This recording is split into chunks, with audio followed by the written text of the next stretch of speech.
Good evening, ladies and gentlemen. The board held an executive session and no votes were taken during the session, so I'd like to start the meeting with the Pledge of Allegiance. Everyone please rise.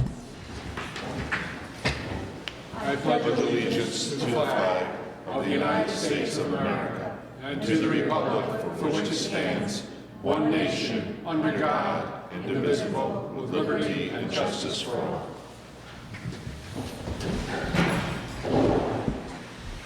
The first item on the agenda today is a presentation of a conceptual plan for the property at 126 Route 311 by Chestnut Petroleum Distributors. So this evening we have Mike Bonfort and Scott Parker that are going to present the plan. So I invite Mike and Scott up to the podium. Can we just leave our masks on? I think you can hear them, right? I think it's pretty clear, right? Yeah, you're clear. If not, you can take it off at the mic.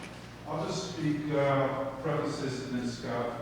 Mike, I would ask you to speak nice and loud because we're being televised. There's quite a few people from Lake Carmel that are interested, and so my friends in the back can hear us too. Thank you. Okay, just let me know if you can, I'll take some masks off. So, good evening, Council. Chestnut Petroleum, it's a private, family-owned company that's been around 40 years. They started with their first gas station in New Paltz when they were based in Westchester County, and now their headquarters are based in New Paltz. They have over 200 locations.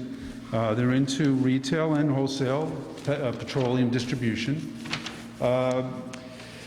And they're in the tri-state area primarily, and they also are in 2 other states, I think Northeast, 5 states. So they've gotten quite big and know what they're doing. The company brands are well known: ExxonMobil, Shell, Gulf, BP. The company also has its own brand of convenience store. It's called Chestnut Markets. If you've ever seen the squirrel, or it's a light green color. I'm not sure that's the right color, but it's a light green. It's a nice soft colors. We have pictures. And they also team up with national brands such as Dunkin' Donuts or Starbucks, and that's typically a drive-through, not always. The company is looking to redevelop Bob's Garage, and right on Route 311, there, 126, 311. And we have these preliminary plans before you. These are purely conceptual. We put them together. I understand from the building inspector called me today that we were before this planning board many years ago and actually received a verbal approval, but then the company didn't pursue the DEC and DEP permits, if you were around at that point. So again, Scott Parker is our director of facilities. He gets involved in the design, and he builds and manages all that whole process. So the company has its own department for that function. The site is zoned commercial, or C. The primary parcel is 1.97 acres. That's the Bob's Garage parcel. And then the company actually purchased the parcel in the back, which is 6.9 acres. And so Chestnut Petroleum owns both. And when you look at the property from the street, you've got Longfellow on the left and you've got Ludington Court on the right. Ludington Court is a significant distance away. Longfellow is not too far away, but it's up over the ridge. And I was just over there, and maybe you see the peak of 1 or 2 roofs. That's it. So that's nice. From now, that was ground level. Now we'd have to, look at it. But I'll let Scott get into more detail. That's sort of beyond us right now. There is another parcel behind us that gets you to Ludington Court. That's 91 acres, and it's owned by a couple of gentlemen. So I'm just saying that there's a significant difference from this site, what we want to develop into a gas station, convenience store, and quick service restaurant on that site. and go into that detail later. This project's outside of your proposed sewer district. It's also not in any water district or the overlay district that you have. We reviewed the Patterson Commons project minutes way back, from 2018, and we're also aware they were just recently extended, the approvals. So we're aware of that project. That's Patterson Crossing, right? Oh, did I say? You said You said Commons. comments. Commons, yeah, my mistake. Yeah. There is a Patterson Crossing, it's not too far away from here. We also reviewed the soil removal code and that proposed legislation. We see that's on your agenda later tonight. We, normally deal with that in any construction project. So again, Scott will address that in detail.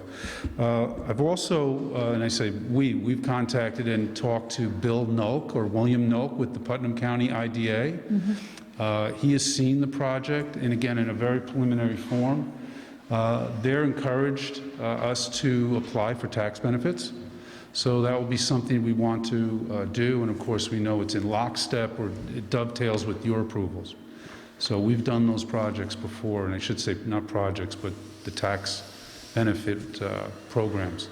There's also a New York State program that gives money to grants to septic system installations. I know they do it for rehabilitations. I'll have to see if it's for new septic or whatever is going to happen on site. It's going to be new.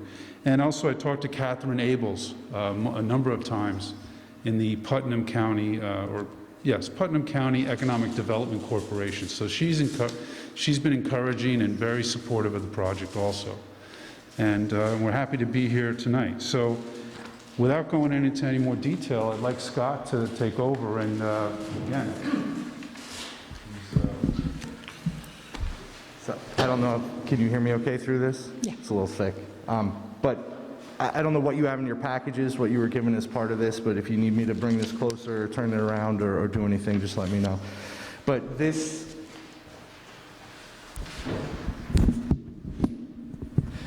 so, do you guys have this or not? Do you want me to Yeah. turn it to you? We have. Okay, all right, so then, so the public can see it. This parcel that you see right here, we have owned for a number of years, and as Mike said, probably 10 years ago, we had a conditional approval. What we had to do after that was go for approval from Health Department, DEP, because of the reservoir, and there were just some issues with siting the septic system and also with getting enough parking for what we wanted to do with the site. So a few years ago, we had the opportunity to purchase the property that surrounds our current property. So this right here that I'm pointing out is was our previous property. We now own all of this. All right, so that gives us the opportunity to expand our use just a little bit into the sides here. Now this is a slope, so we don't plan on going back very far. What we'd be looking at is probably a difference in elevation front to the back of about 20 to 25 feet. That would have to be taken care of with retaining walls. So we would be removing some earth and some rock. I know that there are some concerns with other things that have happened in the town about removal but all we're looking to do is remove what we need to do in order to put in these retaining walls to get a footprint that is usable for us. We reuse as much material as we can on site. We crush rock and use it for base for the parking lots and that kind of thing. But you will see that we're proposing one building, which would be half convenience store and half of a partner store, whether it's like Mike said, a Dunkin' Donuts, a Starbucks. Sometimes we work with Burger King. And then we're looking at 6 gasoline pumps up front, and we're also looking at diesel fueling The diesel, we have no intent of being a truck stop, quote unquote. We would screen, the diesel islands would be behind the building. And we've just found that our diesel business, and especially the proximity, to 84, that it would be something that we'd be looking to pursue. The septic is something that we've yet to figure out, but with the additional land we have up top here, we'd probably have to have a pump system and a septic up in this area. Now, as far as buffering to residential, now that we've picked up this area and we are in control of it, we can put it in our site plan as a condition that all of this wooded area stays. We have no need to cut this down. The septic system would be in this area, so this entire currently wooded area, we have no reason to touch. I've got some pictures of a recent development we did in the town of Marlborough that is similar to this. It just shows that the retaining walls would be nowhere near this height, but it just shows the style of building that we typically do. And again, this has a drive-through that goes around behind it. You can't even see it when you're looking at it from the street.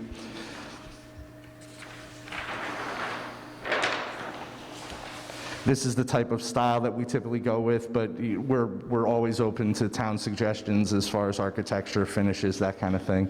And then this is just a picture of our inside brand. This is that Chestnut Market, if you've seen it around. We've rolled it out in the last 2 or 3 years.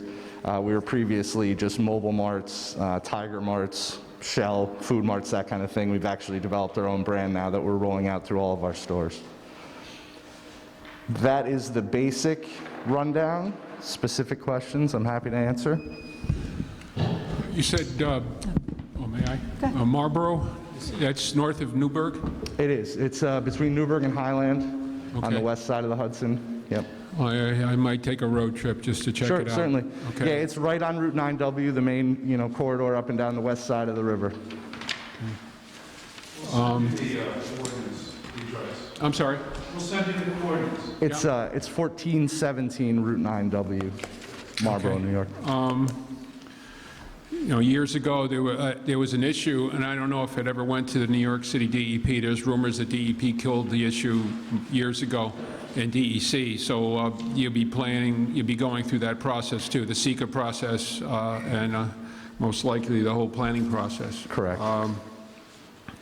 You mentioned quick service restaurant. What kind of quick service restaurants? I've polled some people, they're trying to get different varieties instead of each restaurant owner, cutting their own throats, fighting each other. What kind of a quick service restaurant? Is it a McDonald's? Is it a, I don't know what have you done in the past? Well, I can tell you it wouldn't be McDonald's. McDonald's doesn't do this kind of development. They want their standalone buildings, things like that. But we've joint ventured with mostly Dunkin' Donuts, Starbucks, Okay. Burger King, in other locations, Popeyes. So we have several partners that we work with. I guess that'd be a process as you get, what would. selection. You mentioned diesel oil. This would serve tractor trailers? The islands in the back, yes, would Okay. serve larger trucks. Just so you know, that was a concern many years ago. I wasn't involved in it, but having tractor trailers coming in on 31152, there's a concern for traffic. So I'm sure you'll be doing your studies. We'd be doing traffic studies, and we'd be providing, right here you can see on this, the actual turning radiuses of the truck, showing that it's safe to. And one thing as this process gets going, and if it happens, I would hope that Chestnut and the brothers that own the process consider a voluntary good neighbor grant of some sort. I think if you go down a little bit, hang a left, you'll see this lake called Lake Carmel. And possibly something can be worked out to help the lake. I know that Terry Hill Cove, I call it, needs a little help. But we're always looking for good neighbors. And again, it's voluntary. I'm not forcing anybody anything, but we need to work together here if you're going to be a neighbor here.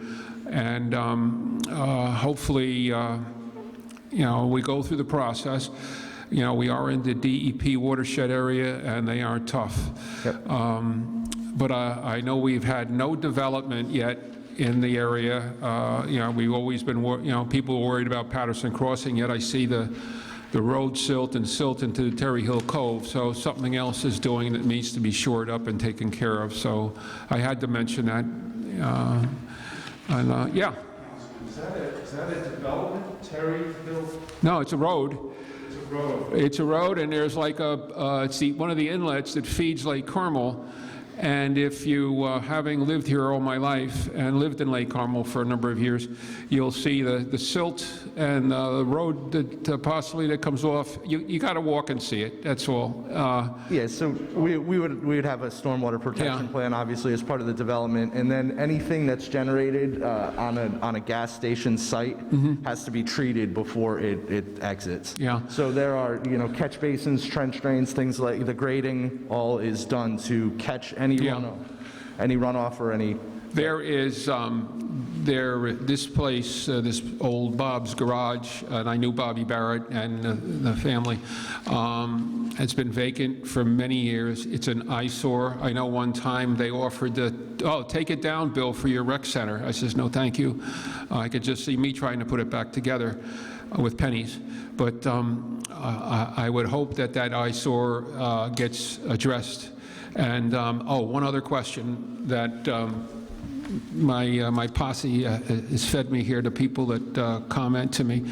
There was gas tanks taken out of there. There were. Okay.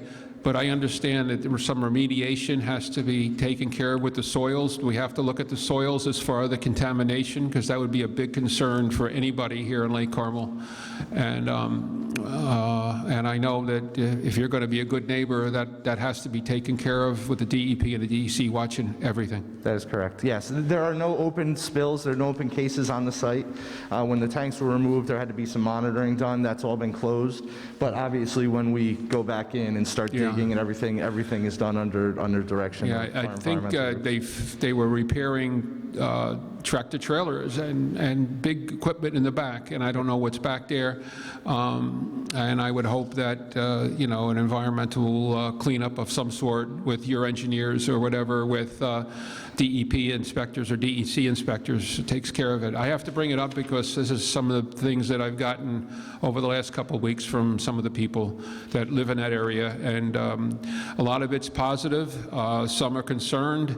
Some want it to leave natural, but you own the property, and we're in America, and you have the right to make a proposal.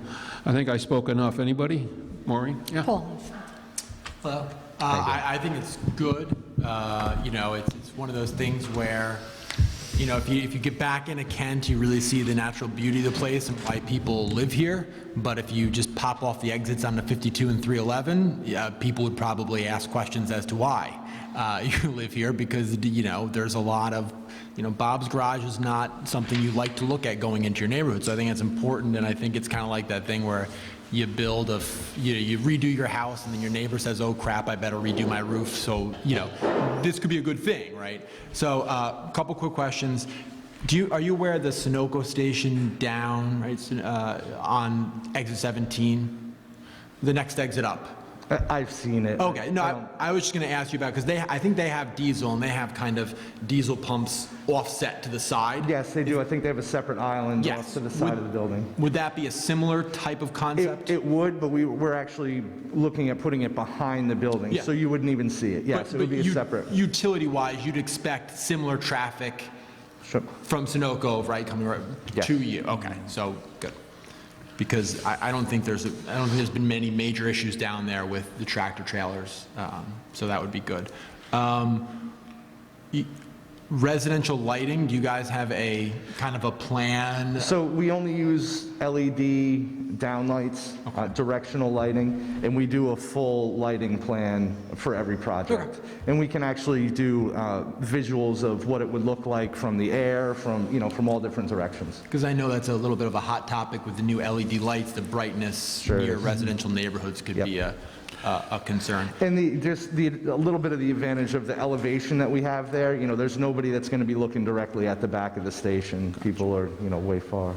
And then, are your stores and restaurants typically 24 hours open, or? We typically are, based on the town and zoning and regulations and things like that. Sometimes we pull the hours back, but we typically don't limit ourselves if there isn't a restriction. No, I think that Sometimes we find that it's not worth being open past certain hours, and we limit it that way, but. No, I think the concept's good, and I think it would be a welcome addition if done right, and nothing you've said. I know I'm not any expert consultant, but I keep on looking back at tractor trailers going into 311, coming in and out. And I don't know if the road will have to be widened, but I'm looking forward to the traffic study. Having, again, been watching that area, and again, some of the places that I've been to. But again, your traffic study will come out with that. Yep, we have a traffic. You get a few engineer, so- tractor trailers coming in, turning around, or whatever. Would it be one way in and a one way out? Yes, that's what's proposed here. It will be in here, out there. If you get the tractor trailer going the one way out, Jamie, and then trying to make a left, get back on the interstate, I think you're going to run into a concern. So I'm looking forward to the traffic study. Yep, we will certainly provide that. Is that though around where the turn lane comes in on the other side to get on to 84? No, Not close enough. not near, not near. Further, yeah, okay. Anyone else have any questions? You have to come up, Sue. Otherwise, they can't hear you. Sue Kotzer, Town of Kent. On the left-hand side of your diagram here, what does DC mean? We're thinking about charging stations. Okay, that's what I thought. I'm sorry. We're contemplating electric vehicle charging stations there. That's what I thought, thank you. Anyone else? Come on up, Walter. Good evening, Walter Retcher, resident. Quick question, how many of these do you have installed to date? How many gas stations? Similar to this, yeah.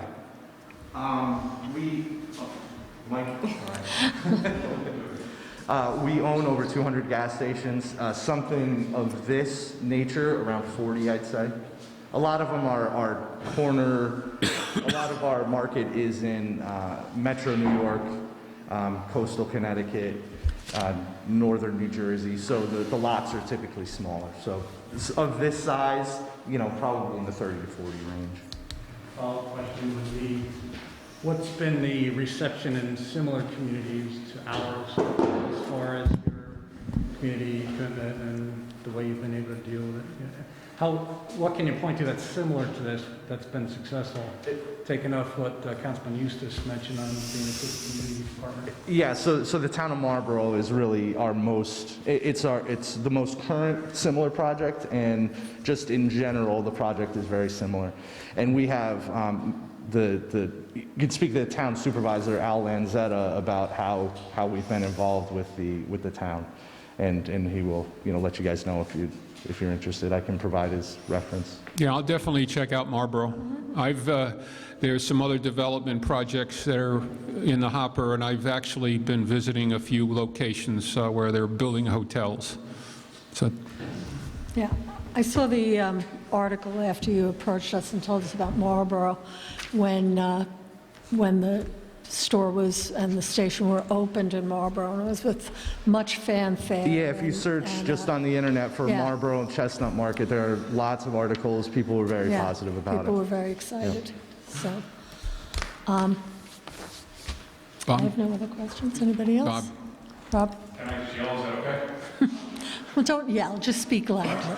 First of all, thank you for coming tonight. I wanted to ask a few questions. First of all, would you be able to answer, is it actually within the Lake Carmel Park District, the property itself? I'm not sure if it is or not. The Lake Carmel, sorry, Lake Carmel Park District. no, it's not. It is not. It's I don't think so. Research today. Somebody could say it in like an Sorry, I researched that today with a couple of folks in the town hall, and it's not in any of the, it's not in the overlay district or the park district or any of the lake community districts that are. And just to follow up to that question, the newly purchased or more recently purchased property in the back that you mentioned before, is any of that within the park district? Are you aware of? It's not, as far as I know. Okay, thank you. And again, I spoke to two different folks, but Bob, the building inspector, I don't know his last name. Bill Walters. Bill Walters and I spoke, and he confirmed what I was looking at online, that it's not in any of those districts, and the water districts also, by the way. So- Okay, great, thank you. I also wanted to ask, would you be able to tell me approximately how many people you would expect to employ? Obviously, we want to bring in residents, we'll be looking for opportunities here. What could you tell me about that and residents as a favor? So in our station itself, you're looking at about 3 to 4 employees per shift. So if it was 24 hours, we could be somewhere in the 10, 12, even 15 employee range total. And then the secondary offering would be about the same. So we could be looking at total 20, 25, even 30, depending on whether it was a 24-hour location. And follow-up question to that, just the actual dispensing, fuel dispensing itself, are your establishments for the most part self-pumping? Are they attending? How is it normally work? They're, unless it's in New Jersey where it's required, they're typically self-service. We do have some in some of the Westchester County villages that we have a full-service attendant just because that's what the customers want, but typically people are not looking to have somebody else pump their gas. Sure. Great, thank you. I actually have just 2 more quick questions. This one might be a little bit tough. Life expectancy, you said you have over 200 locations for you that are in this similar design. Would you be able to tell me, or would you have any history to tell us what the life expectancy of your establishments are of this size? We haven't gone out of business anywhere yet, I can tell you that. And, so typically every 20 to 30 years, we do a full overhaul. Okay. That's good. But again, we've say a lease came up or something like that, we had to pull our tanks and go home, but other than that, we haven't closed businesses. Great. And then last, I'm going to call it my famous question, what are the next steps? If I may ask, for your reference, what is next? Is it looking at DEP? Is it coming back to the board? Is the board expecting something, or immediately going to the planning board? And how would the residents of this town be involved in that, or potentially be involved in that? Yeah, I mean, I guess I don't know who we start with the planning board and get referred to zoning. I don't know if we have any zoning issues yet. We still haven't done a full analysis, but we would be in front of, I assume, at least the planning and zoning. Are they separate boards in town? And then there would be public hearings and the ability for the public to comment at each of those. Thanks so much for your time. Appreciate it. Thank you. Anyone else? Well, thank you very much. I think this will be very exciting for the town. That property has been vacant for years and is a real eyesore that, this town board, we've asked about that property multiple times, and I'm kind of excited that we might have something to revitalize that property, especially since it is, a gateway to the town, and as soon as people come off 84 and they drive past and say, where am I going? So it'd be nice to have an attractive building there. It'd be nice to have, someplace that people could run and pick up a box of cereal if they had to Convenience. on a cold winter's night. So thank you very much, and we look forward to hearing more about this project. Okay. Thank you for your time, everyone. Thank you.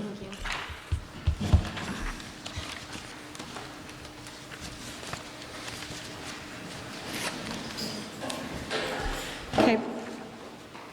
We've had a request to change the order on the agenda this evening, so I'm going to move, we're going to Look move. at Jared. You got the reserved seat,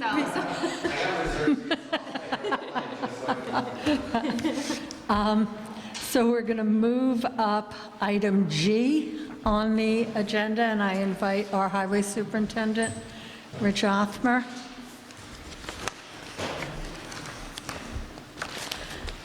Do you want to talk about the, we'll do the truck first? Yeah, two things. The first thing is the TerraStar truck. I'm selling it to the Lake Carmel Parks Department. Nick approached me. I was going to put it up for auction. You guys approved that last meeting because it's only 5 years old, and we felt that it was not fitting our needs as a plow sander. It was more of a landscaper contractor truck, and it had good value to it. So we had authorized me to put it up for auction and purchase one of the Dodge 5500s that we've been buying for our Lake Carmel fleet.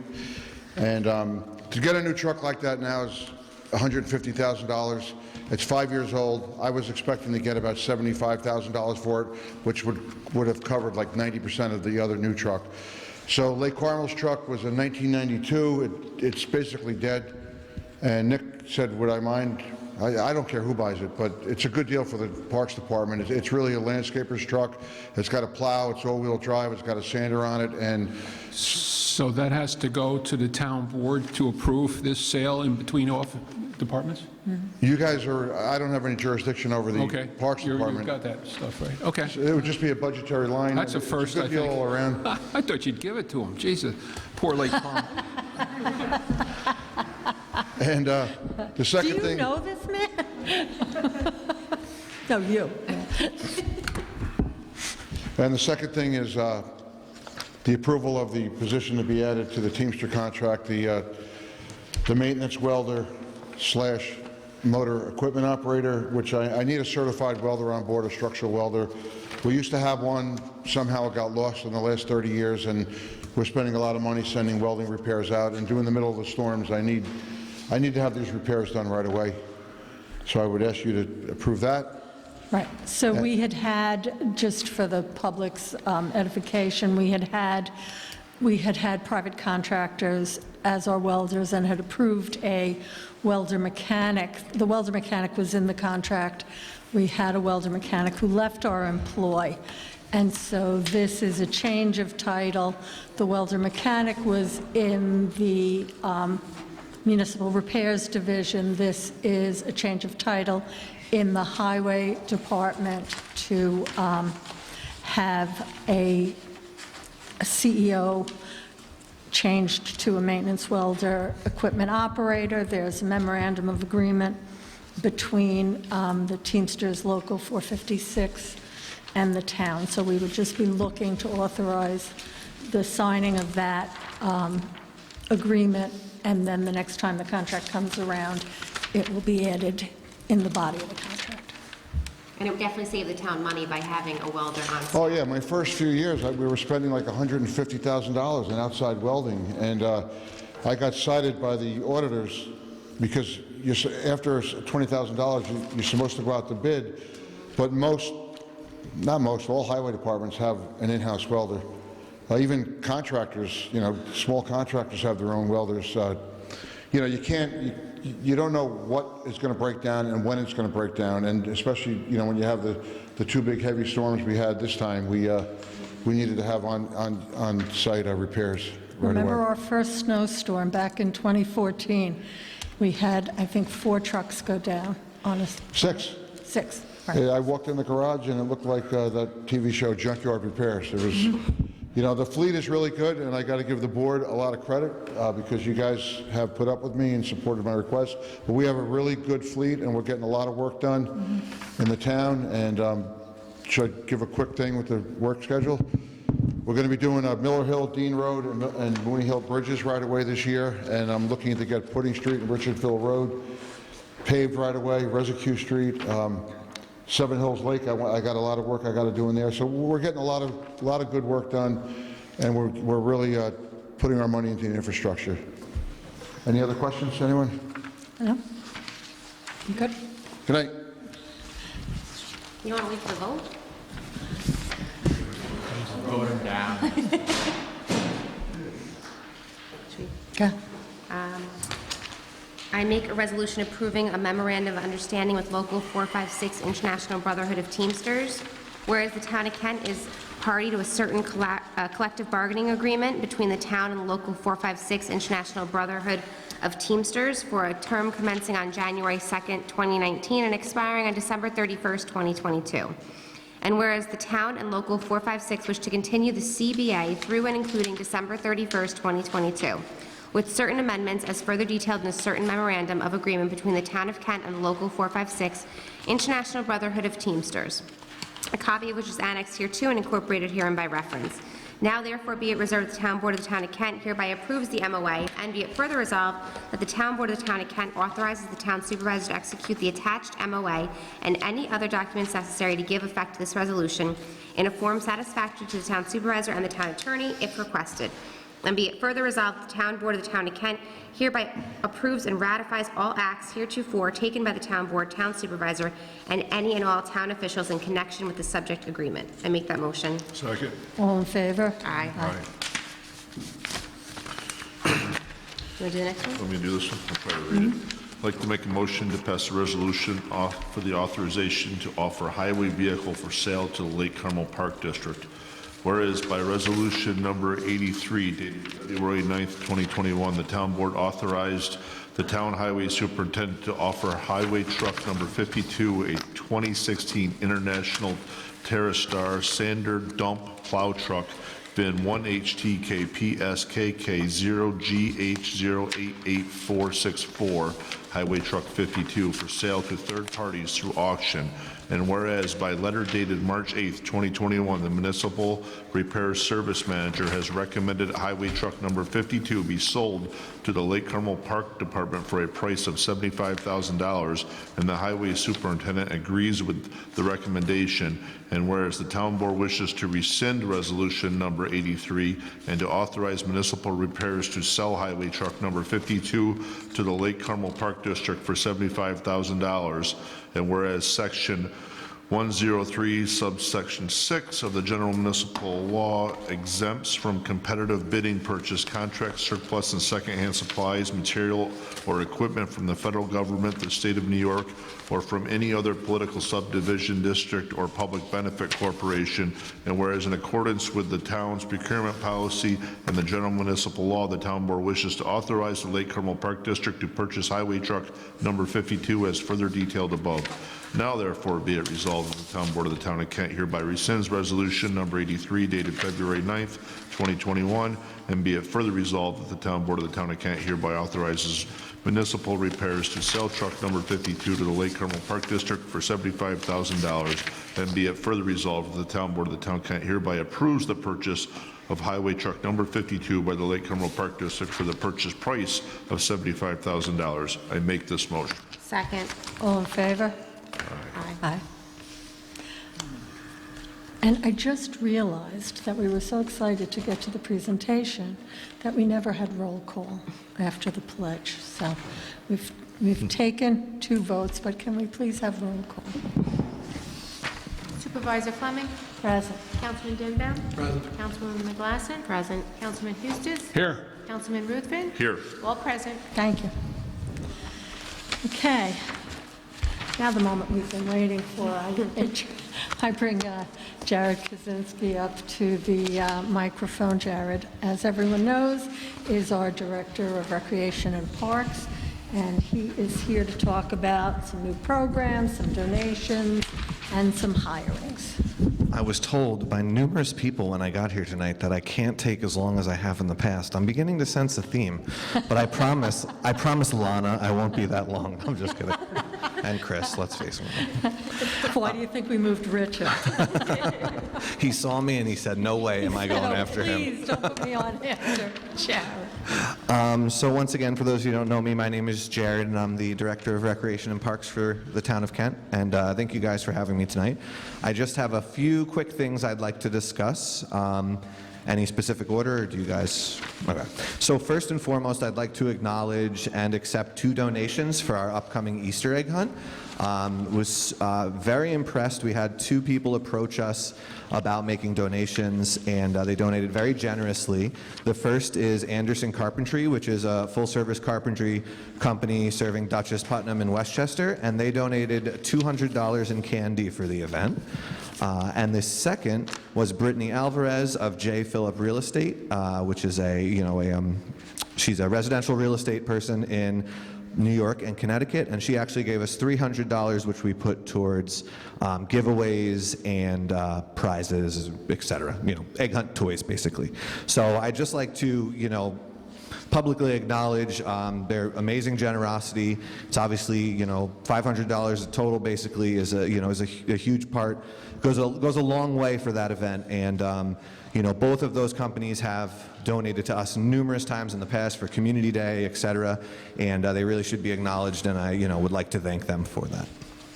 Well, we have a resolution to do We have a that. resolution. You Excellent. read it? Okay. I make a resolution authorizing the acceptance of donations for Easter egg hunt.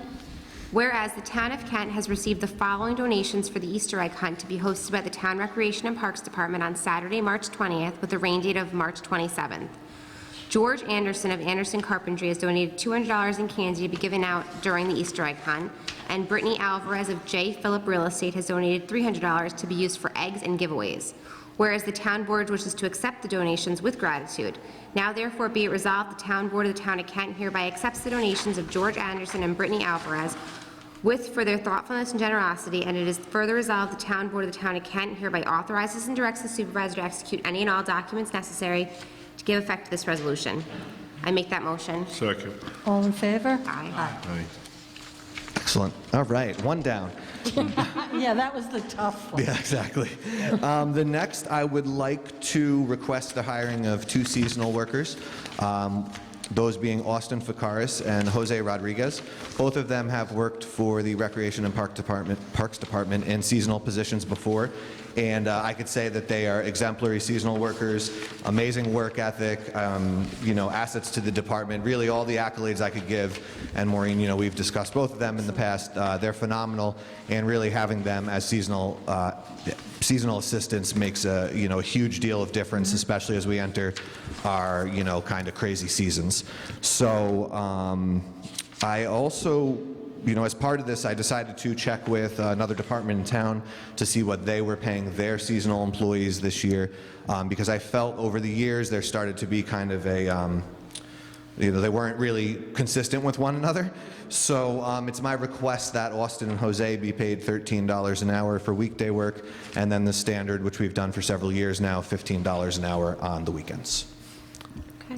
And you have it in Any the budget? questions? What was that? Yes, I did a painstaking dissection of the budget. You have my word on that. That was my Friday night. It was fun. Wow. Yeah, No but Kelly Home had to Depot? work too. We so go to it was Home like- Depot on Friday night.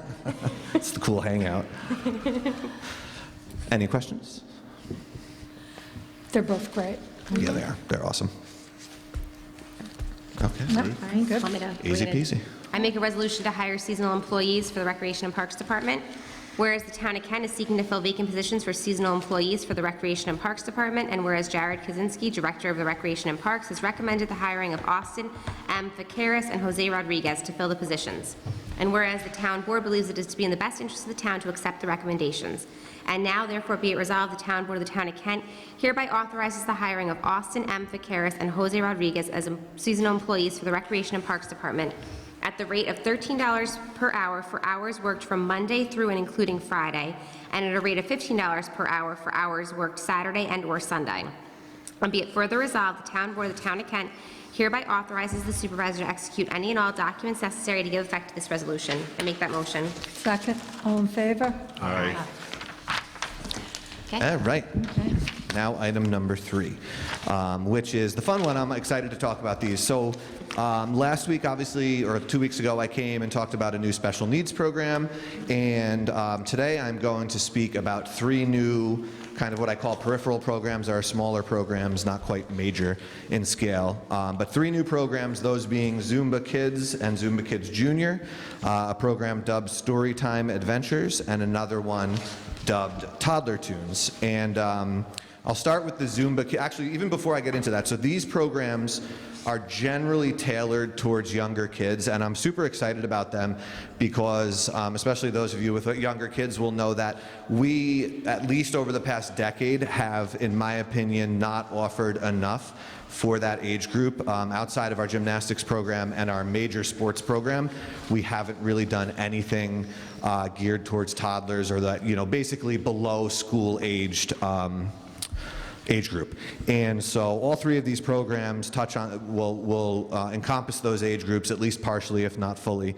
And super excited about that, and I think it's important as we continue to grow the program, diversity that we offer, that we meet, as I said last week, new demographics that we haven't otherwise been able to provide good programming for.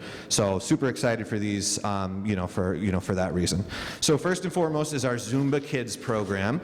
So if any of you have ever done Zumba before, it's pretty cool. It's like a high energy dance workout, aerobics all in one. But what's really cool about the Zumba Kids program is it's specifically tailored for children, for young children. The activities are fun, they're diverse. That way the children will remain engaged and it won't seem like this, oh my gosh, I'm so out of breath because I've just been running around, but kind of this fun, almost play, while also being a great way to, get into healthy lifestyles and just have a great time getting out of the house, which I think we've all touched on it numerous times, is probably more important now than ever. So these are trademarked programs by Zumba Fitness LLC, and it is required that they are run by certified, trained, and insured instructors. And fortunately, we have one of them locally. Her name is Bree Lavoie, and she's awesome. She actually did some online Zumba classes for us during the pandemic. Amazing personality. The classes she ran were great. I was fortunate enough to be involved in several of them, and it was awesome. The kids loved it, and I can say personally it was quite the workout, for sure. But, so she basically pitched us these classes, which, as I said, it's literally designed by Zumba, and, we thought it was phenomenal, and we've been speaking with people about it, and people are over the moon for it. So I think we'll see tremendous turnout. And like I said, there's a lot of interest. This program would be a 6-week program, as most of our peripheral programs are, and it would take place at Ryan's Park. We're either going to use a grassy area or the basketball court, depending on conditions, etc. And it would be a weekday evening program. So, anybody have any questions about that? How many children? So right now we're looking at doing 10 children per class. We might be able to up that a little bit, but we don't want it to get so overwhelming. Especially, this is our, really our first foray with this. We don't want it to get so overwhelming that it's, when you do a Zumba program, there's instructions, there's steps, etc. So we want to make sure that the number of people is controlled, so that way they can get the most out of it. So Bree felt comfortable being in the 10 area, so that's where we're going to be. Listen, if we get 11 who sign up, we can make 11 work, 12 work. So we would have Zumba Kids with 10 and Zumba Kids Junior with 10? It's two separate programs? Yeah, so they're two separate programs, actually, and they both required, actually, two separate certifications for her as well. Sorry, I'm trying to find my page here. So they are not the same according to the Zumba framework. Basically, you actually have, there's a program even below that, which is for young toddlers, which Bree is looking to get certified in. Then there's Zumba Kids Junior, Zumba Kids, and then obviously the regular, basically Zumba program. So what are the ages of Zumba Kids and Zumba Kids? Zumba Kids Junior is 4 to 6. Zumba Kids is 7 to 11. You said evening? What time of night are you keeping these children? I'm sorry, I misspoke when I said evening, but it's a 5 to 6 o'clock program. All right. So, right now I would call that evening, I guess in the spring. No, that's I wouldn't evening, call it yeah. evening, I don't know. So, Okay. Okay. any other questions? Okay, cool. Do you want to demonstrate a little Zumba? You think? No, I'm good on that. Come on. It was bad enough when I had to do it on Zoom, let alone in public. Okay, so if there are no other questions on that, I'll move on to the second program, which is, like I said, it's been dubbed Storytime Adventures. And basically, this is kind of a storytime-based arts and crafts program.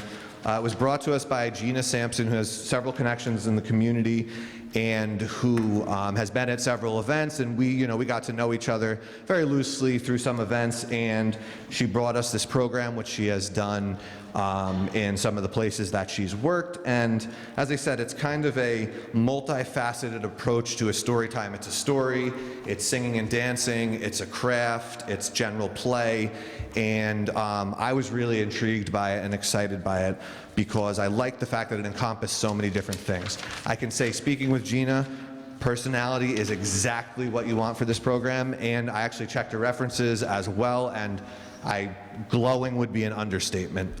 Really phenomenal references, and it was directly related to doing these types of programs with young children. So that was really great. This would be a 6-week program as well. It would be in the late mornings. It would take place at Ryan's Park under the pavilion. And it would be, sorry, I just got to check here. So there would be, sorry, just give me one sec. There would be 4 sessions of this program. So there would be 2 age groups, one for 1 and 2-year-olds, which would basically be kind of a more or less a mommy and me type program, as they call it, and then for 3 and 4-year-olds, and then there would be 2 day choices for that, either a Monday or a Wednesday. So 4 sessions of the program. So 2 choices for 3 and 4-year-olds and 2 choices for the 1 and 2-year-olds. And I think that kind of covers everything. 34 sessions, you said? I'm sorry, what was that? How many sessions? 6 weeks. So you would go once a week for 6 weeks.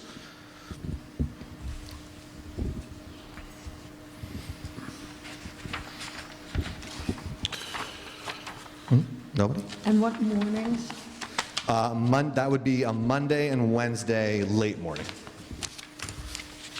So they'd be back to back? Yeah, so basically, let's say Monday morning, at 10 o'clock, the 3 and 4-year-old class would be taught, and at 11:30, the 1 and 2-year-old class would be taught, and then the same thing on Wednesday, but it would be for different participants. Okay. All good? Anybody have any questions? Anyone? No? I have a question about something different. Something total, do you want me to present my third one? Oh, I'm sorry, go ahead. No, I thought you were getting ready to walk away.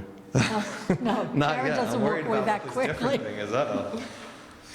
Okay, so, all right, that was class number 2. And class number 3 has been dubbed Toddler Tunes. Now, this is a program that has previously been run, and basically what happened is during the pandemic, we were really trying to find new ways, get people out, get people active.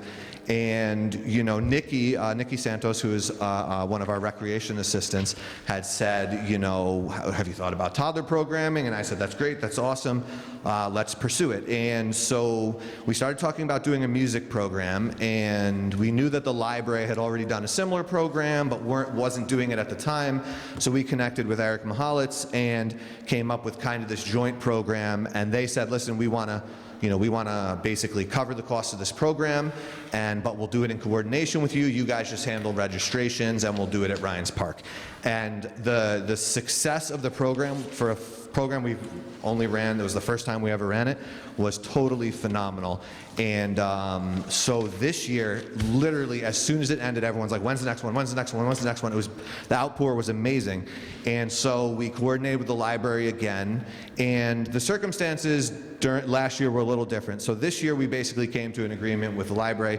We'd run it jointly, and the fee that would be paid to Marlena, who is the library's musician, would be split evenly between the 2 of us, and that Kent Recreation would take responsibility for taking registrations, providing the facility, etc., and we would charge the registration fee and kind of handle the majority of the framework of the program.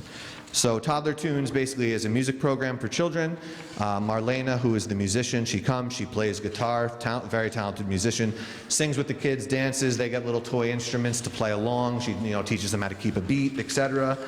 It is for children through 4 years old, so once again, right in that toddler age group. And this one is also a weekday morning program, takes place at Ryan's Park, and is on Tuesdays and Thursdays. And the time slots are just like they are for the Storytime Adventures, where so she'll be teaching 4 classes of the program. I think I said that correctly. 2 on Tuesday, 2 on Thursday. 2 on Tuesday, 2 on Thursday, and each day will have a class for each age group. Sorry, I find it a tongue twister to explain. What's the starting age? So it basically is the little class. We have babies in it, like moms will come and dance with them and whatnot, and it's just stimulating for the ears. So basically, babies through 4 years old. Okay. And the class is split 0 to 2, 3 and 4. And we do have, once in a while, we'll have some parents of 2-year-olds, their older 2s, we'll just bump them up to 3 and 4s because it's really a better fit. So I can come. What was that? I can come. Yes, you can, exactly, absolutely. See? First sign up. You could give me your form tonight, like last week. Did anyone have any questions about that? This is great. Yeah. I like that we're going to a different age group. Yeah, I think that it's high time we've been here and now we're extending the lower part. And we've done a good job of getting to the older kids too, and now we really need to... Well, I can say for myself now that I'm on both ends of the spectrum. Yeah, exactly. It'll be nice to have something for younger. Yeah, I agree. I share in that excitement for What sure. kind of instruments? Maracas, it's all percussion based. Yeah, exactly. I didn't do it. And that comes with the fee, the kids? Yes, exactly, yes. So, I just thought I'd help you fill out some of the stuff you have. yeah, they get their instruments on the first day from us, and well on their way to being the next rock and roll superstars. All right. You couldn't think of a maraca player quick. Were there any other questions? Does anybody? Any questions from the audience? No? All right. Do you want to ask your question? Yeah, Yes. I was a very important person told me that they've signed up for baseball and there's only 3 teams. How's that going to work? What age group did they sign up for? It's a 10-year-old. very important person. 10, 11. Jamie? It wasn't me, but we are in that group, but it's not me. 10, 11. So we've actually in the 10 or 11, because they're 2 different age groups, kind of. 11. The 4th and 5th grade is what you're talking about, right? 4th and 5th grade? Okay. That would be 10 and 11, so Yeah. 4th and 5th grade. Okay. So for the 4th and 5th grade age groups, we are hoping we'll be able to get a 4th team. We have I've been in touch with a bunch of travel teams, as I've been telling Jamie, encouraging to get some of the kids who have decided to only play travel to come back and also play rec. I've really been working hard to facilitate good relationships there. However, if we're unable to do so, we've run 3-team programs in that age group before, and we've run them with success. So I feel fully confident that we'll be able to do that successfully. You got to help me. How do you play with 3 teams? Only 2 teams get to play each other each time? Yeah, so One team basically, sits so out. once you get up to that age group, you're playing generally 2 games a week. So basically, you would have, let's say, Monday night, A plays B, Wednesday night, B plays C, Saturday morning, A plays C. All right, so one everyone team's will- going to play twice and the other 2 teams are going to play once each or 3 times. Yeah, I get it now. Yeah, each team plays twice in that because Okay. A and B. So basically, what it will be is one team will play 2 weekday nights as opposed to the Saturday. I'll let my wife know. She was the important person. Oh, okay.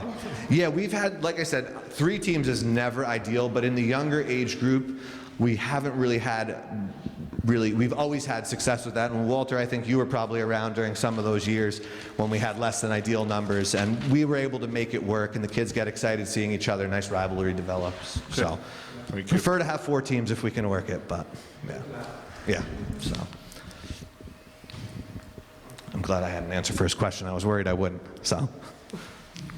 I was trying to do how that was going to work in my head. I figured you'd be the best one. Any other questions?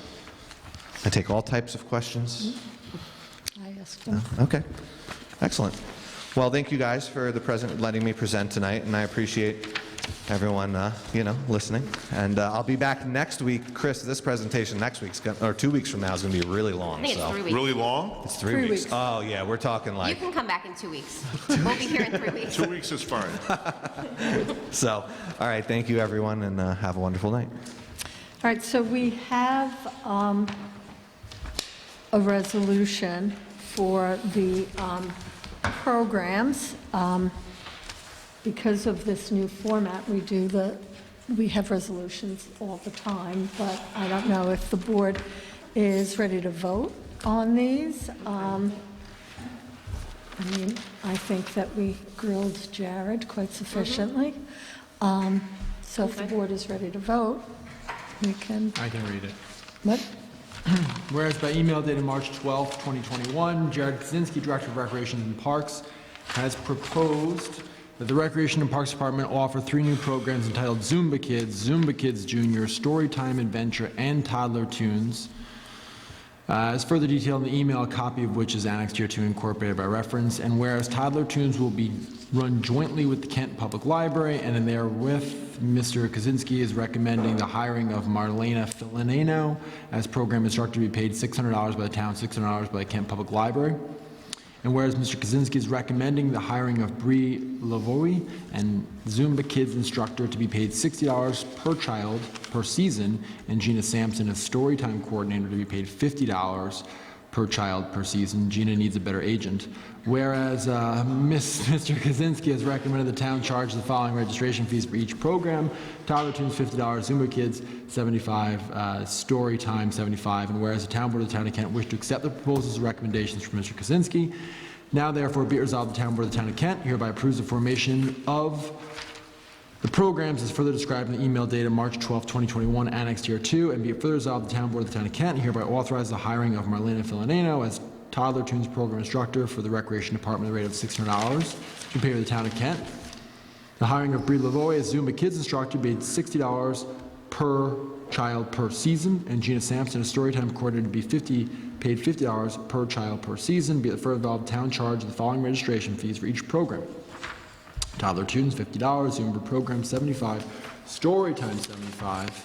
And be it further resolved, the town board of the town of Grant hereby authorizes the supervisor to execute any all documents necessary to give effect to that resolution. I make that motion. Second. All in favor? Aye.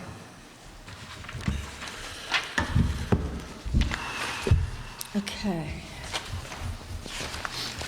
The next item on the agenda is the mining discussion. So as everyone is aware, we extended the moratorium at our March 2nd meeting for another 6 months, but that doesn't mean we necessarily want to go another 6 months before we have our legislation in hand. The legislation that's in the packet is the Town of Kent, it's amendment to 2 sections of the Town Code, Chapter 77 and Chapter 63. As everybody knows, we had started off, I believe it was in 2020, with an extensive town code on mining, at which time it was discussed whether we actually needed such an extensive town code. Councilman Denbaum actually came up with like a 2-sentence suggestion to add to our existing code. We then looked at the provisions in Carmel's town code and incorporated some of those provisions into our soil removal and one provision into our zoning code, a 1-sentence addition. We put this before the public, and it was discussed that we should get input from our experts with planning and zoning, as well as members of our planning board, and Zoning Board. We did get that input, which, as Councilman Ruthven has pointed out on a couple of different times when they characterized the interaction between planning and the town board as hostile in the newspapers. It was not hostile. But planning and their experts did compile some comments, pages of comments, which we have put on the town website for the public to see. We also got comments from the CAC and from the chairperson of the ZBA. At the last meeting, I believe it was, we discussed having a special meeting between the town board and the planning board and its experts to kind of hash this out, because the planning board did give some extensive comments and also made some recommendations to look at the town code of Amenia with soil mining overlay district, as well as the town code of Carmel, which we had looked at, and the CAC also made some recommendations. So I have contacted the planning board experts and the planning board and the town board because we thought this is really going to take a while to put our heads together. It's not going to be something we want to do just at a town board meeting and then move on to, you know, item D. That it's going to take at least one full session, if not more, but that we should dedicate a special meeting to the town board and the planning board and its experts sitting down and going through this. And Councilman Ruthven and I have been talking about probably the way we would want to do it is incorporate the suggestions that we've received into the document that we prepared, you know, color-coded, all different colors. And then this way, when we sit down, we can go through it section by section, see what everybody has to say about it, see what we want to keep, what we want to add, what we want to delete, and deal with it that way. So the date that was going around that seems to be agreeable to everybody is April 19th, which is a Monday evening for a special meeting. Now, it might not be the only special meeting, depending on how late people are willing to stay and what we can get done. We also haven't at this point resolved how the meeting would be conducted, if it would be conducted all in person or if it would be a hybrid, because some of our consultants are not exactly local. I think the town board itself would probably opt for us being in person and perhaps members of the planning board being in person, but probably the consultants that would need to travel, maybe being Zoom. We have to work out how we could do that and if it's even possible to do it in that fashion. That's kind of where I believe we stand at this point. I look to the board for comments. No, I think you stated our discussion with them. I agree that some of the planning board members and some of the consultants would rather do it remotely. So I don't know what our options are, but it's something we're going to have to get figured out before that date comes. My personal preference would be to be here in person and work it out, but that's not everybody's preference.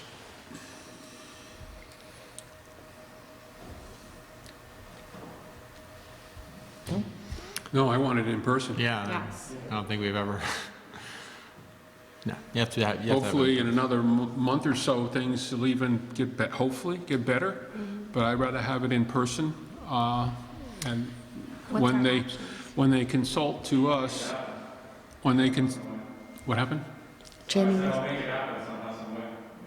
Oh, There you go. I'm sorry, I didn't hear that. He's going to make it happen. He said whatever basically Zoom, decide. he'll- YouTube, everybody, holograms, everything. We'll have it all. We'll have it. So what you're saying is you have the capability to do some type of a hybrid meeting with, okay, thank you. My question, though, and I don't know if I ever got an answer, maybe Maureen helped me out here, but when the consultants come in front of us and advise us, we're paying them, right? There's no developer paying them. So I'd love to see them all somehow. Maybe, the public has to be limited because we have to social distance, but maybe they could be Zoom with questions. I don't know. But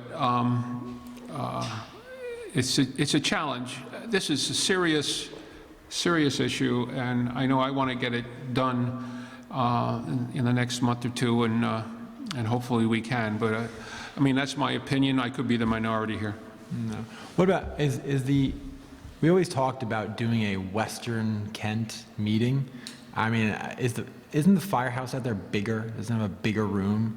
I mean, we could maybe talk to them and... But can Paul do it there? Can he? I thought that was the issue. Oh, was it? Okay. I'm not sure, maybe I'm wrong. The question is if we're going to do hybrid, does the firehouse have internet connection for me? Oh, I Is it going to need that to kind of project them on screen? Okay. Like holograms, more or less. Right? We're going to see them zooming in, talk to them virtually. And we also right, but I think what Paul is saying is that if we had a larger space, that more like if more members of the planning board wanted to come, this is a smaller space that then limits the amount of members of the public that could be here. Previously, in my years working for the town, I've done that in that firehouse, so I can do that. But how many more good. people can we really No, get it's in that? just a thought. Like bigger maybe we room. should see. No, it is, It's but big. how- Probably twice the size of this room. Yeah, we've done meetings there. Is it that bigger than this to a point when you really look at just that meeting room? Yeah, it's a very big room. We could use George Christian Middle School, maybe. Well, this. No, they won't listen to schools. And it's out of town. Our rec program's not allowed to schools. Yeah, we've No. talked about that. Yeah, as Lana was saying, we could open up the wall, see how many people we could get in there. We get a warm night, we can all get blankets. Go outside. So I guess the other question is this a live televised workshop meeting? What kind of meeting is this? This is a workshop, and we're not voting on anything. We're not officially passing anything. A workshop and go issue by issue. Apparently, But I'm asking televised, non-televised, recorded, played later, Yeah, definitely. details we have to work Recorded out. and televised. We've always recorded, Yes. at the very least. Yeah. I mean, before, like I was supervisor and Bill and Paul were on the board, workshops were not televised. And when we came in, the board that we sat with then, we changed that because that's where the action happens, is at the workshops. That's where things get discussed. And so I think the public should always have access to the discussions. If you want, you can probably find our audio recordings from budgetary meetings in the Right, oh, conference room. absolutely. I still have them on my computer, so. Very exciting. I think that whether or not we can have a large number of the public here, and whether or not we have the capability for people outside the room to participate, that we need to have it live.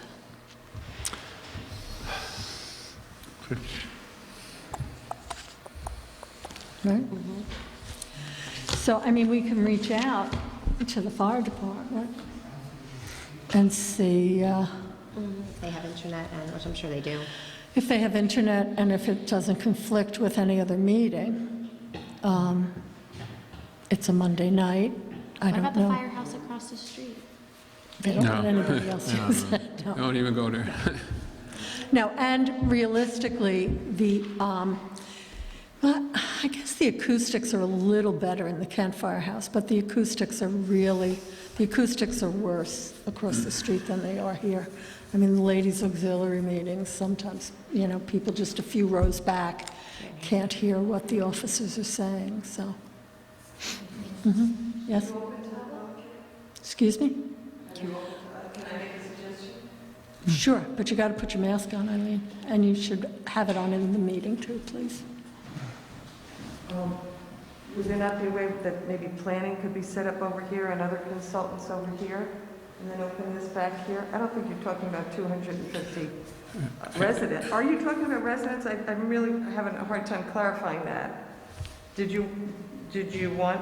It's open. It's open to residents? Okay. Yeah, of course. So if you guys are here the way you are now, couldn't you set up an additional table here and have planning board members? And if an additional table, you can probably handle the camera of that, right? Over here with other consultants, Bill and his, and then open that room there. I think we have it here. We had a recreation master plan meeting, which was similar to that. Town board set up here.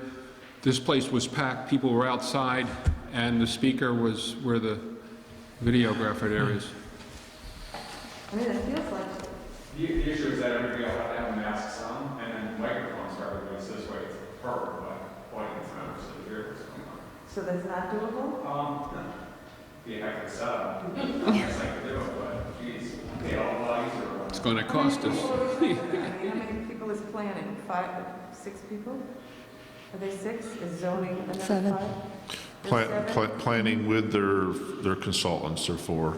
So we probably need to define how many people it is, and then plot it out if we could do it here, maybe shared microphones somehow. I don't know. I'm not sure we're asking zoning to come. They give them a very minor comment Yeah. to it at this point. Yeah, I saw that, right? So if it's 10 extra people, maybe it's 5 and 5, and maybe, I mean, I think we have a microphone in the bar, maybe too. You know? I have a few myself, but I was thinking of this myself, and they work.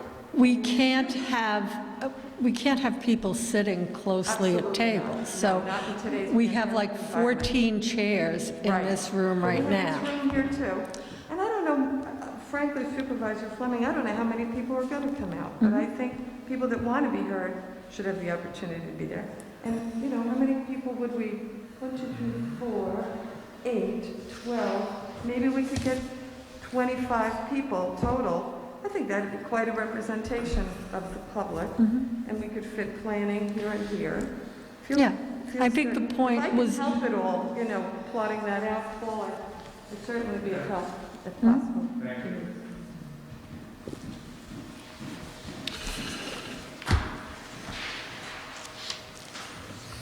Anybody? Anyone else want to be heard on that? Yeah, so I don't know how much, we have mining discussion on, again, we provided the documents as part of the backup. I think the last time we had mining up, you had just received the CAC documents, so they weren't part of the backup as they are this evening. I think it's going to take, a little bit of work to put all the comments together to combine with the law, but I think that's kind of the best way to do it, so that we're going section by section instead of, I know when I was reading the planning sections and kind of going back and forth, I think it's easier to have everything in front of you. The CAC also gave us kind of their comments with the, I think that was from CAC. Yeah, they gave comments through it and then a bunch of recommendations at the end also. So, my goal was to try to go through and condense this, like you said, color code, whose comments came from who on each section, and then we can use those as the talking points to get the wording that everybody's happy with to finalize that. I was going to do that this weekend, but my computer broke, so I got a brand new one on Sunday. Start all over. That's fun. Yeah, and some of the comments are really, Name changes, some stuff. yeah, some of them are just housekeeping things Yep. that weren't in the original. But I think that one of the things that's kind of paramount is whether it's the planning board or the town board that these issues come before. And the point was made that in the current soil removal, it is the town board, and we might want to reconsider that and leave it to the planning board who has the expertise, because otherwise we'll just be consulting with them anyway. I mean, that's I thought that was the whole point of this operation, was to take have the experts opine on the experts and give the town board final decision-making as the policymakers and representatives of the town. That's how, to me, an expert has to work, and that's why, you know, you listen, no, there's no blame. I wasn't around when, you know, when the process to put in that, where the school bus garage is proposed to go. I wasn't here for that, so I don't know, you know, who's to blame or not to blame or whatever. But, you know, I think the thought is the town is engaged and wants its representatives to make the policy decisions and then defer to the experts on, you know, micro decisions where they don't know. You know, we have an obligation to say, this is the policy of the town, I think. I mean, that would just be my position. I think that's what some of the recommendations are at this point, too.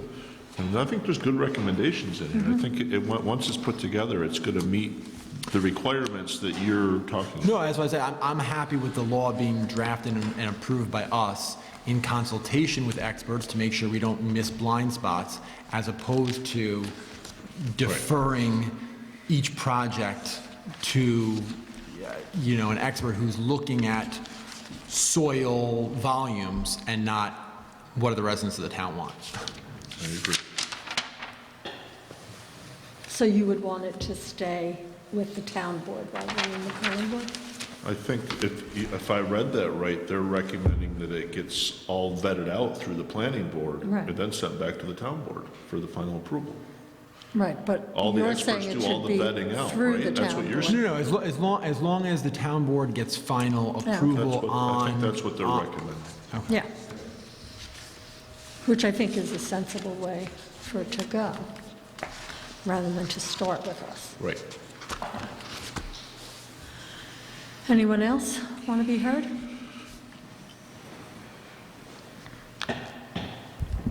Susan Kotzer, Town of Kent. So this is a workshop. Are you looking for any corrections on this? Page 3? Page 3 Of the Town of Kent Amendment to Chapter 77, et cetera, et cetera. Page 3,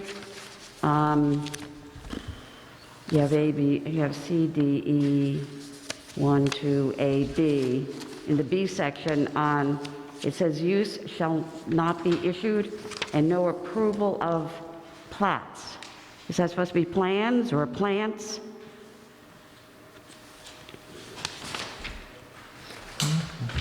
where are you? On the front page? B, under E, E, B. What letter?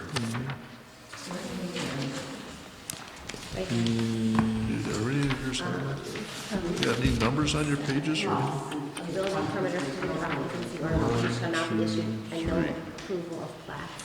No, plats are You things. find Yeah, it? plats are things, yeah. Sorry? It's correct. It's correct, plats? P-L-A-T-S. Yes. What is that? It's kind of used in conjunction, I'm not going to pretend I know everything. It's kind of used in conjunction with specific sites on filed maps and lots and that kind of thing. I think it's more of an antiquated term, but I think it would be most equivalent to a lot on a filed map or a proposed lot. Okay, thank you. Also, next page, F, collection of fees, all required fees shall be collected by the clerk. I think you should say town clerk. No, it's not. planning. Excuse me? It's the planning clerk, planning not the town. This is, the unhighlighted section is the current town code as it stands, right? Yeah, So absolutely. this is town, so the highlighted section are some of the proposals. The other section is actually the current town Oh, code. really? Yeah. Okay, I see, all right, thank you. All right, I still disagree with the acreage of the, what's it, the, 2 times the cellar and the foundation being excavated. I still think that's very liberal amount of material to be taken out. No, and I think that is a good question for me being a layman who, doesn't No, that's what do the, that type of that's stuff. why the experts will That- be yeah. at the Okay, workshop. good. Good, I And then think we that's- ask them, what does that mean? Is that reasonable, unreasonable? They try and explain and give an example, but then we make the final decision based on what the residents of the town think and what we think in conjunction. So Okay. that would be a question we could ask them if you come to, well, we can ask you Okay. if you don't come, but, Thank you.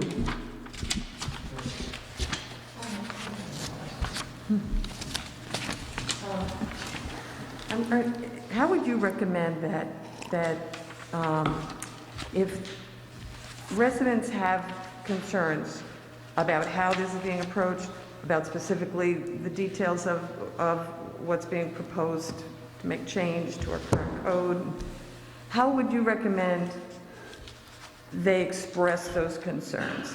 Do you think it might be best to put them in writing to the town board prior to the... Concerns about the process or concerns No, about the concerns actual about- legend? Or want to be heard on any aspect of the proposed legislation change? Well, I think at this point, the point of meeting, the town board meeting with the planning board and its experts is, this was total work in progress. This was put out, I mean, I took parts of the, I was in contact with the engineer in Carmel and the supervisor in Carmel and other towns in the area, and was kind of given, parts of their code to look at and to incorporate.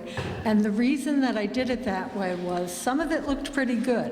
And I thought, let's put it into ours. Let's see where it fits in our code so we have a jump-off point. Because when we started out with the whole, mining legislation that we got from, a town in whatever, All that, yeah. people were not happy. So at least let's start, and then when Councilman Denbaum said, well, maybe we don't need a whole new piece. Maybe we just need to tweak. So I thought, let's incorporate it into the soil removal. Let's see if we can do it that way.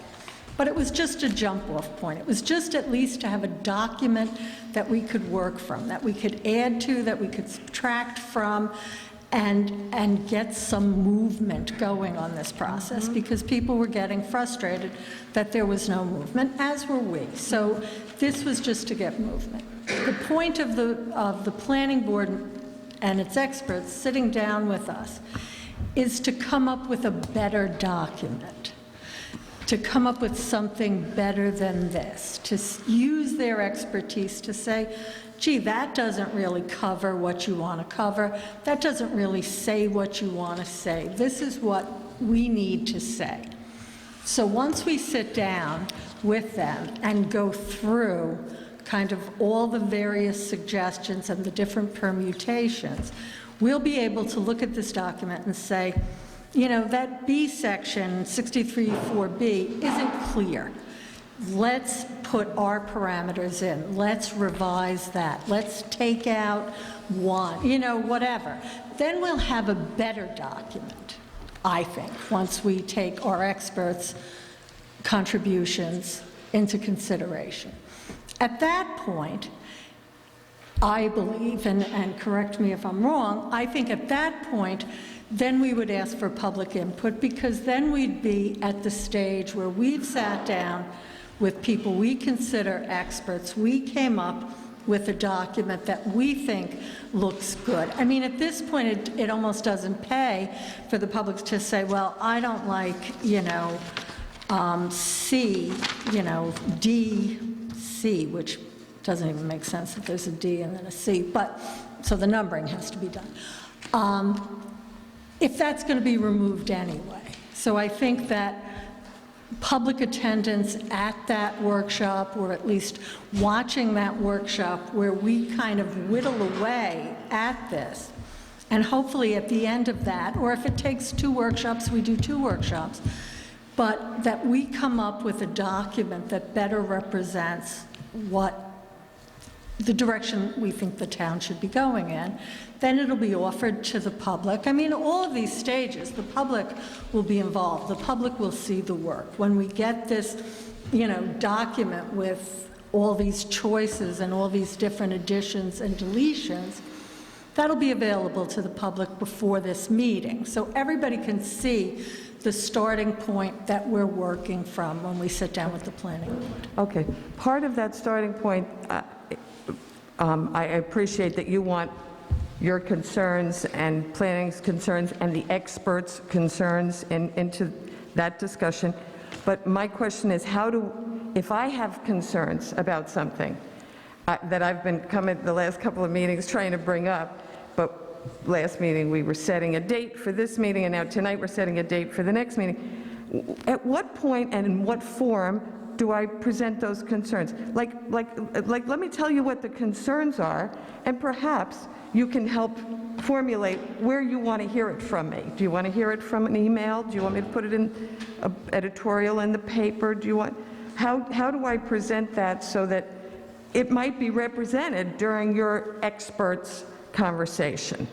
Well, I mean, do you have? I'll tell you like, what it a is. list? Okay. Yeah, tell So me what it is. planning wrote a letter back to you guys. We know that, an extensive letter. And on the first page of the letter, a premise is made. And I would like to address that premise. And you know what? I want to say this again. I don't want to be that person, that resident that's down here picking at things. I don't want to be this person that has to stand here and you guys don't like me and you go moan when you see me get up.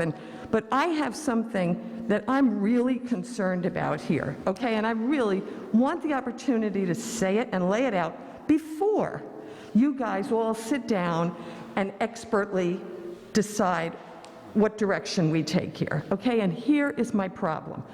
On page 1 of planning's letter, the premise is made that if any development is going to be accomplished in the current IOC, then mining and serious excavation is going to, by nature of the structure of the mountain here, have to be. It's like a given right in the beginning of their letter. If the IOC is going to be developed, it's going to have to be mined. Well, stop right there for me, if you would please consider this, okay? Our town has no public water supply. We live in a town where every single resident, and I'm referring to facts that are in our comprehensive plan from 2008, okay? Every resident in our town is on well water, okay? Water is a critical issue in the town of Kent for our quality of life, for our safety, for our economic safety, our environmental safety. It's a critical issue. The premise that the IOC that we currently have right now would have to be blown apart in order to be developed, I think we need to stop right there and look at that again, because that IOC is mostly watershed, okay? When explosives are set off in order to blast a rock apart, that sediment ends up in the groundwater, okay? When permeable surface is removed, that being soil and trees, and rock is exposed, that water travels differently than it did when it hit dirt and was filtrated through the dirt. Okay, that water hits that rock, it pulls sediment from the rock into our groundwater in ways that we no longer can control. Okay, I would like to propose that the responsible thing to do for the residents of this town,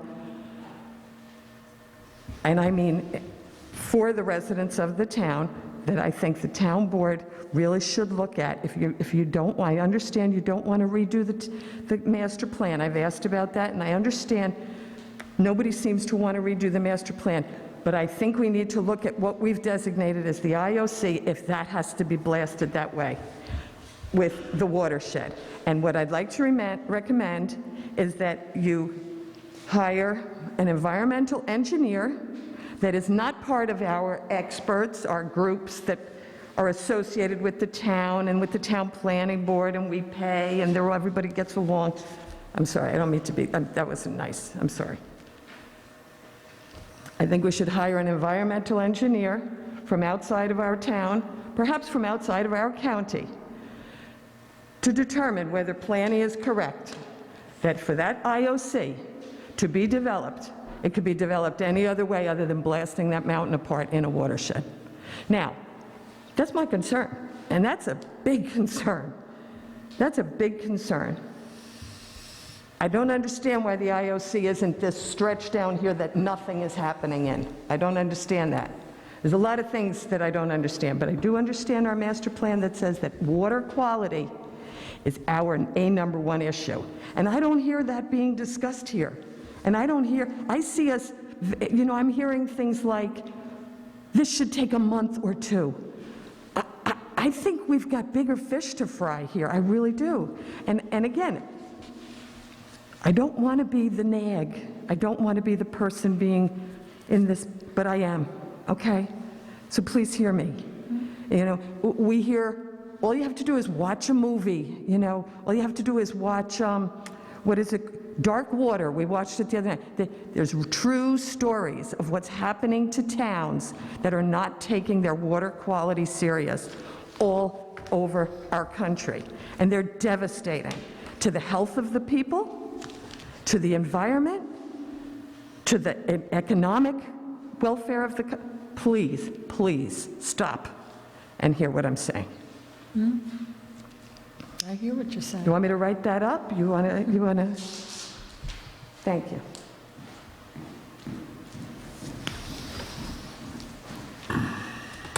Anyone else?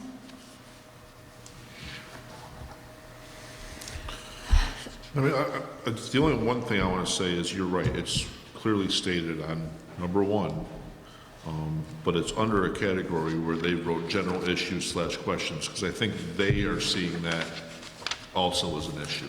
That's something that they are looking to have defined also.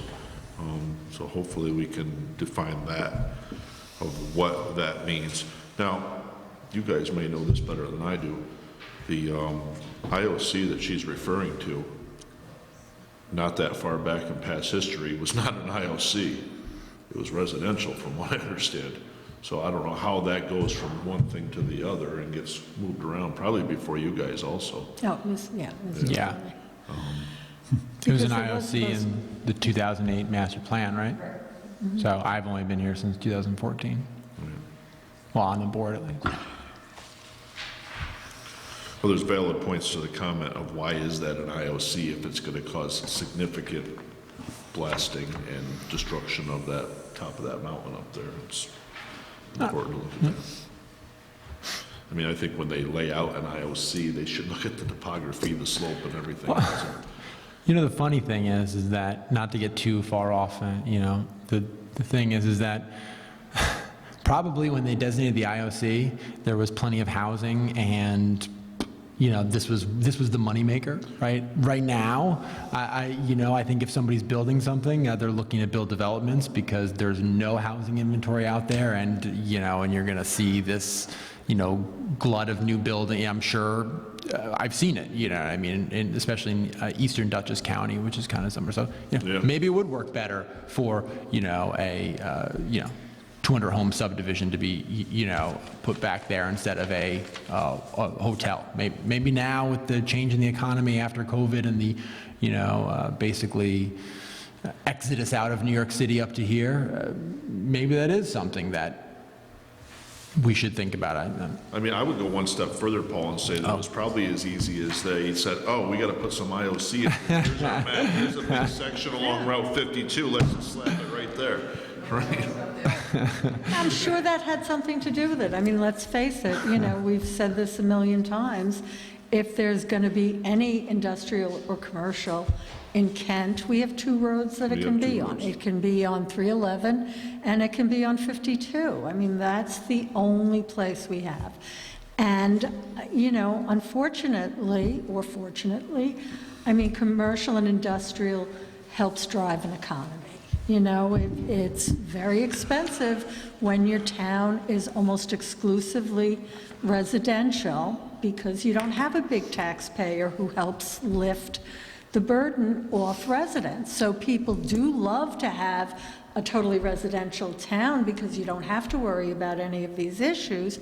But come tax time, it's difficult. And I'm sure that that's why that area, you know, when you think of that area, it's not, I mean, all of Kent is somewhat residential, but it's not heavily residential. It's on the commercial corridor, and I'm sure they said, where else can we put this thing? So that's The scuttlebutt, I guess when I was a youngster, they attempted several housing projects in that area. There was something going to happen here. I don't know if you remember, but, and one of the issues that they kind of stopped was H2O. So I don't know the whole history. Some of my old timers brought it up again. There was some things planned. If you remember all the condomania that was going to hit Kent, and I thought something was going up there because my parents' home was there. It was going to go behind my parents' home, up and around Schuylkill Lane.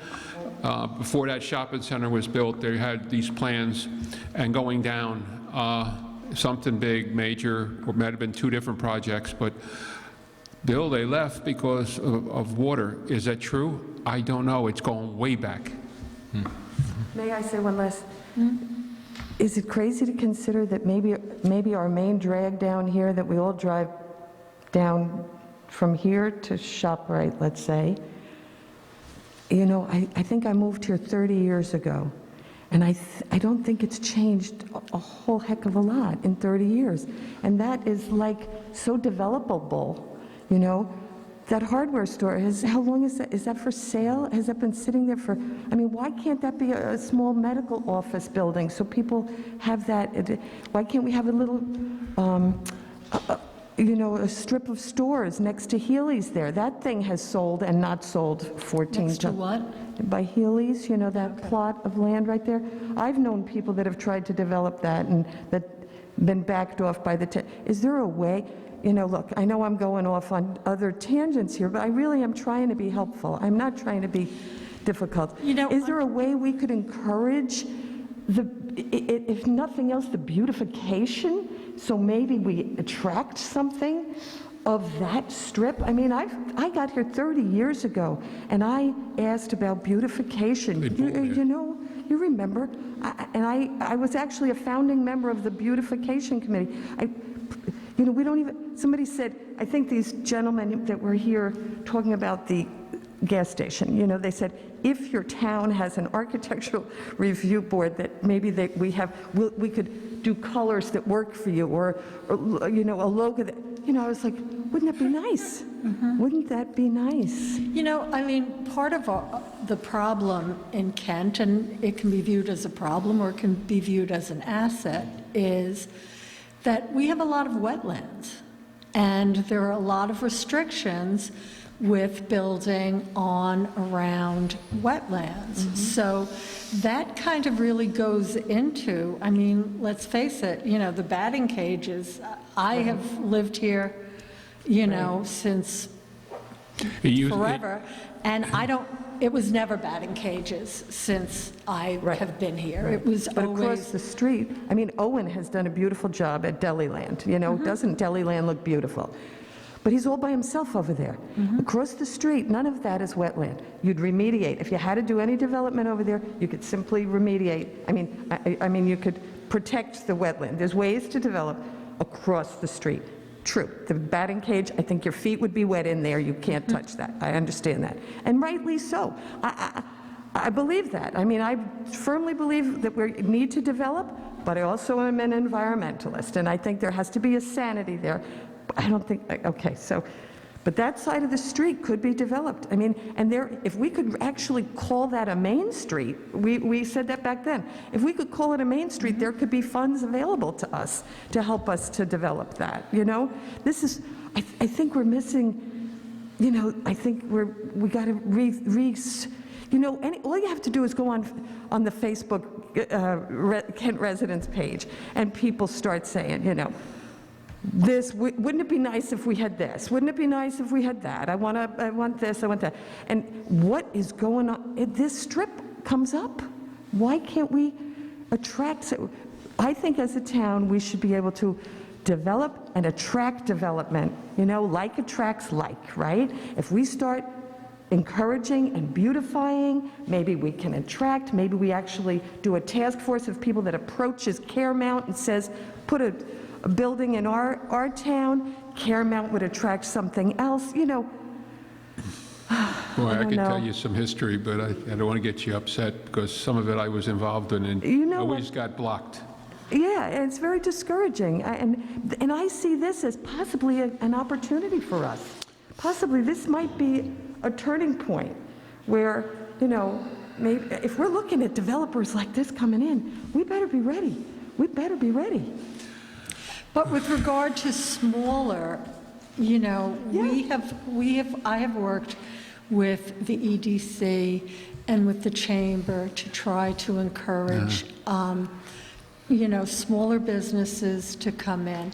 And frequently, and I'm not going to get specific about parcels or talk about different owners, but frequently the cost to either rent or buy a property is prohibitive.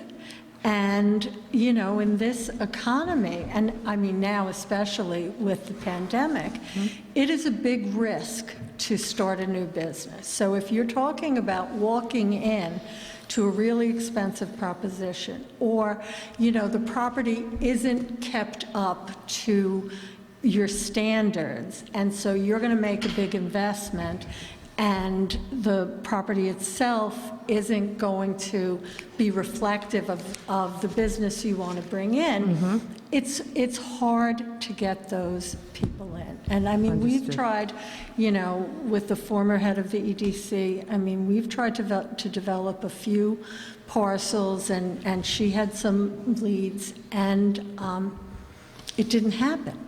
So I appreciate that, Maureen. I mean, we all, and I'm sorry, I always call you Maureen. I really should call you Supervisor Fleming. I appreciate that, Supervisor. now you can call me Maureen. It's my name. You know, we just heard from these gentlemen that they have incentives, that Bill Nolk got incentives for them. Can't we as a town maybe come up with an incentive program, a tax benefit program, a come in and we'll give you a pony, you know? We do have a tax incentive. I did, I program. drafted it. What?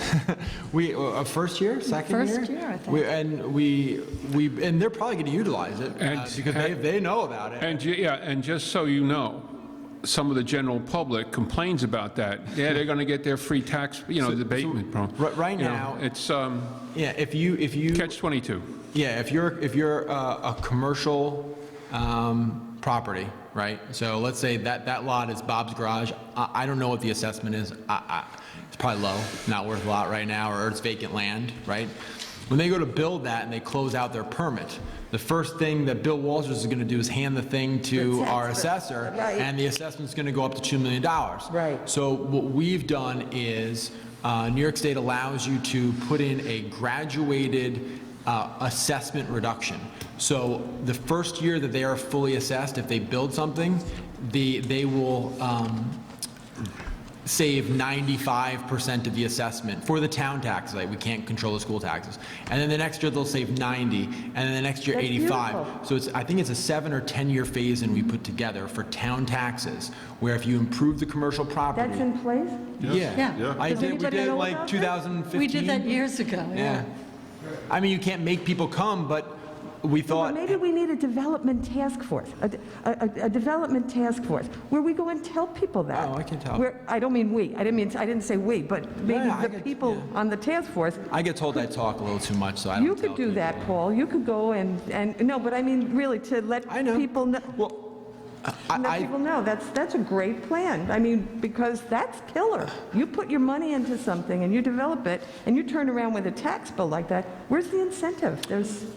I view the mining situation as something that came to us with some timing issues that we needed to adopt. And that once we do that, then we can start looking at architecture review boards and main streets and stuff like that, simply because, well, if we do architecture review and ignore mining, then we could have another mining situation. So it's almost like a defensive mechanism. Let's alleviate the risk of a bad thing happening. Once we do that in a month or two, then we can go and say, hey, we got some time on our hands. We're going to make Chris do the architecture review board. Now he's done with mining. or you right? But so I feel like this is the Chris defensive measure to hold firm and to keep what we have in place. Once you complete that defensive measure, then you start going on offense. And I think that's what we're trying to do. And all your ideas are great. I think once we control mining, then we can say with no worries that mining is going to happen. All right, let's. Perhaps. But what if you're wrong? Okay, that's, and just let me, hear this out. I believe that as of November, this town board is going to be a completely different complexion, right? It's going to be completely different than what I'm looking at right now, I think, isn't it? I'm having trouble hearing you, dear. I wish you could take the... I wish I could take the mask off, too. December 31st. Yeah. Okay, so, as of November, isn't it November? December 31st. December 31st, we're going to have a different structure of the town board. I think we lose 3 members of this town board who've been totally immersed in this. Yeah, so who's going to help us then? Okay, I don't know, guys pick. but I you don't know know. what? Payback. We are faced with this right now. This is why I'm saying it this way, and I appreciate what you're saying. Grab hold of mining and do this, but no, I'm sorry, Paul. This IOC, this can't go on like this. This can't even be, forget about calling it mining. This can't go on like this. This is all watershed up here. Again, you heard my water story, Right, but Eileen, that whole strip from the little shopping center down to Sunoco is all commercial. I mean, everything understand on that side of the road is commercial, right? So the shopping center could be developed. Let me walk you for one quick second, okay? Because I do this in my head all the time. The schools, the shopping center, the Kent Town Center, High Fort. Let's zip past Kent Materials, okay? Because we know what happened there. But the little cluster of businesses just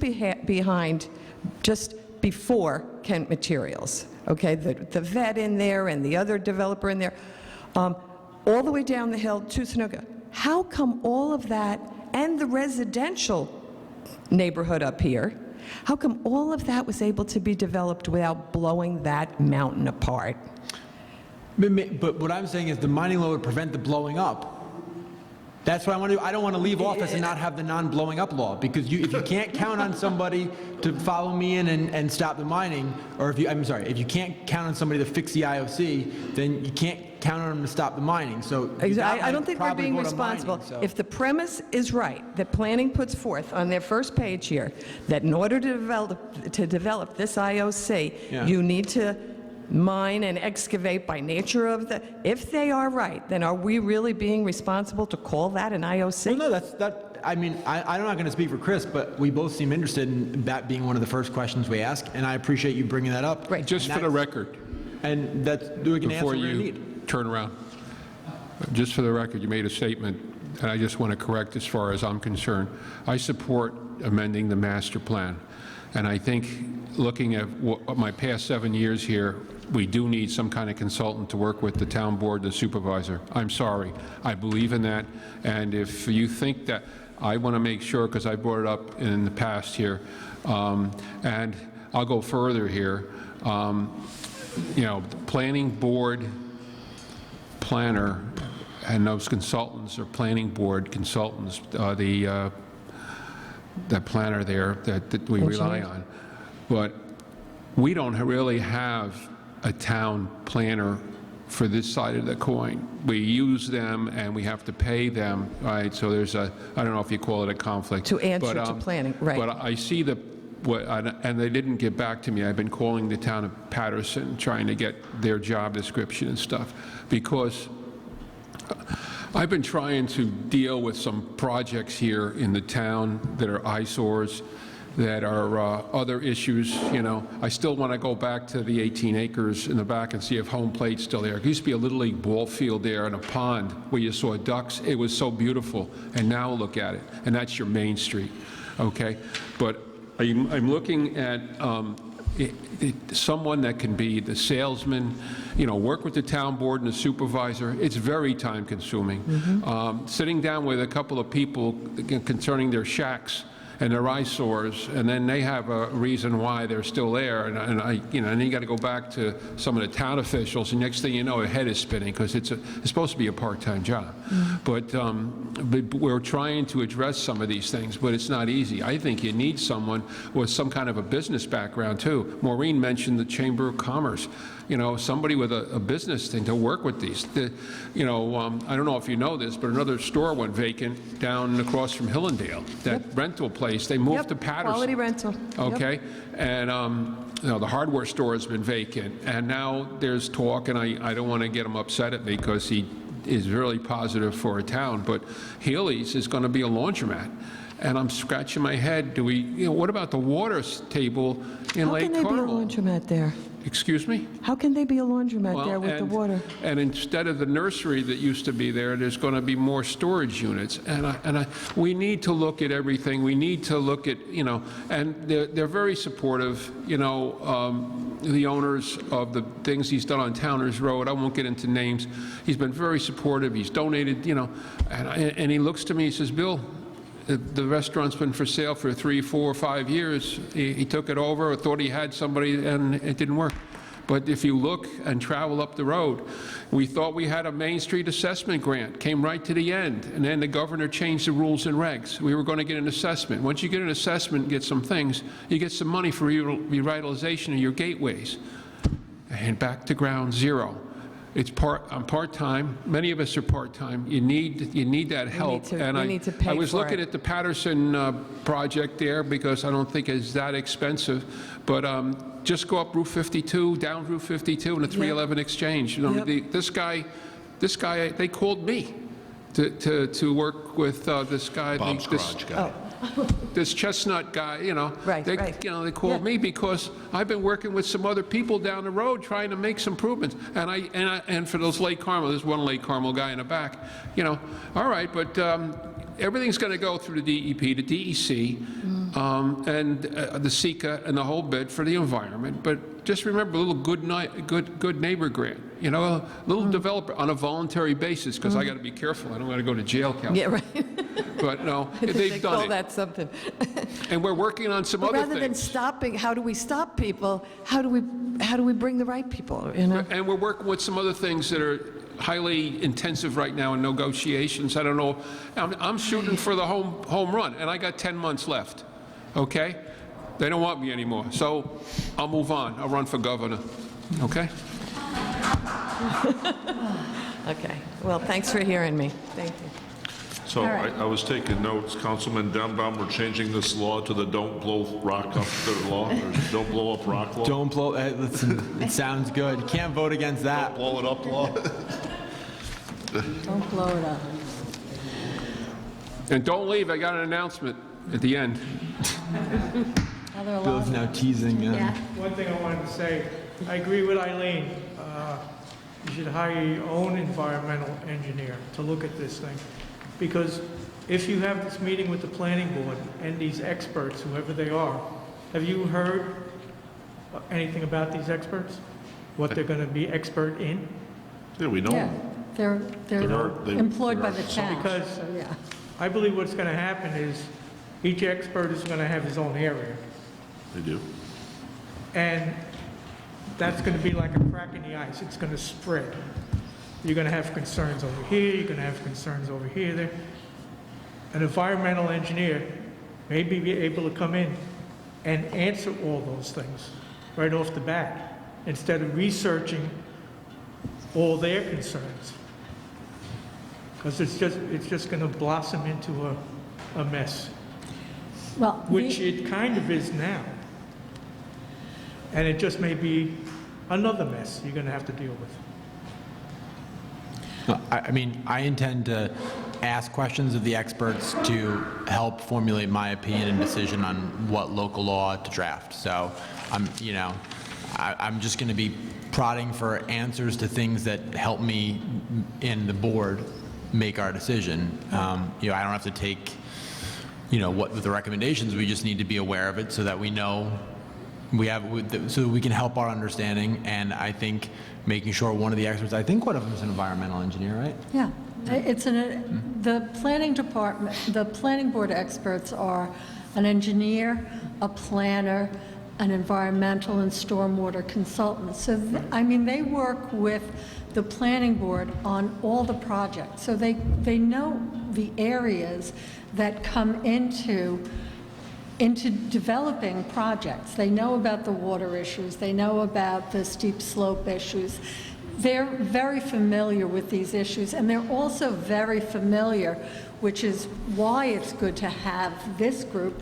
They're very familiar with our town. So they're familiar with our code, and they're familiar with the topography of our town. They're familiar with the layout of our town, and they're familiar basically with the philosophy of our town. So while I understand hiring somebody else, these experts work for the planning board for us. They're not like antagonistic towards the town, because they work on these issues throughout the town, which is what makes them valuable to give us advice. It's not somebody coming, from wherever, who's never been in the town and just taking a look at it. There are people that really deeply understand our code. So I think they're good people to advise us because they understand how the town I didn't know that they were the planning board. I would go one step further. I think they intimately know what we want to accomplish through this process. Absolutely. They know what we want to come out with at the end. Okay, so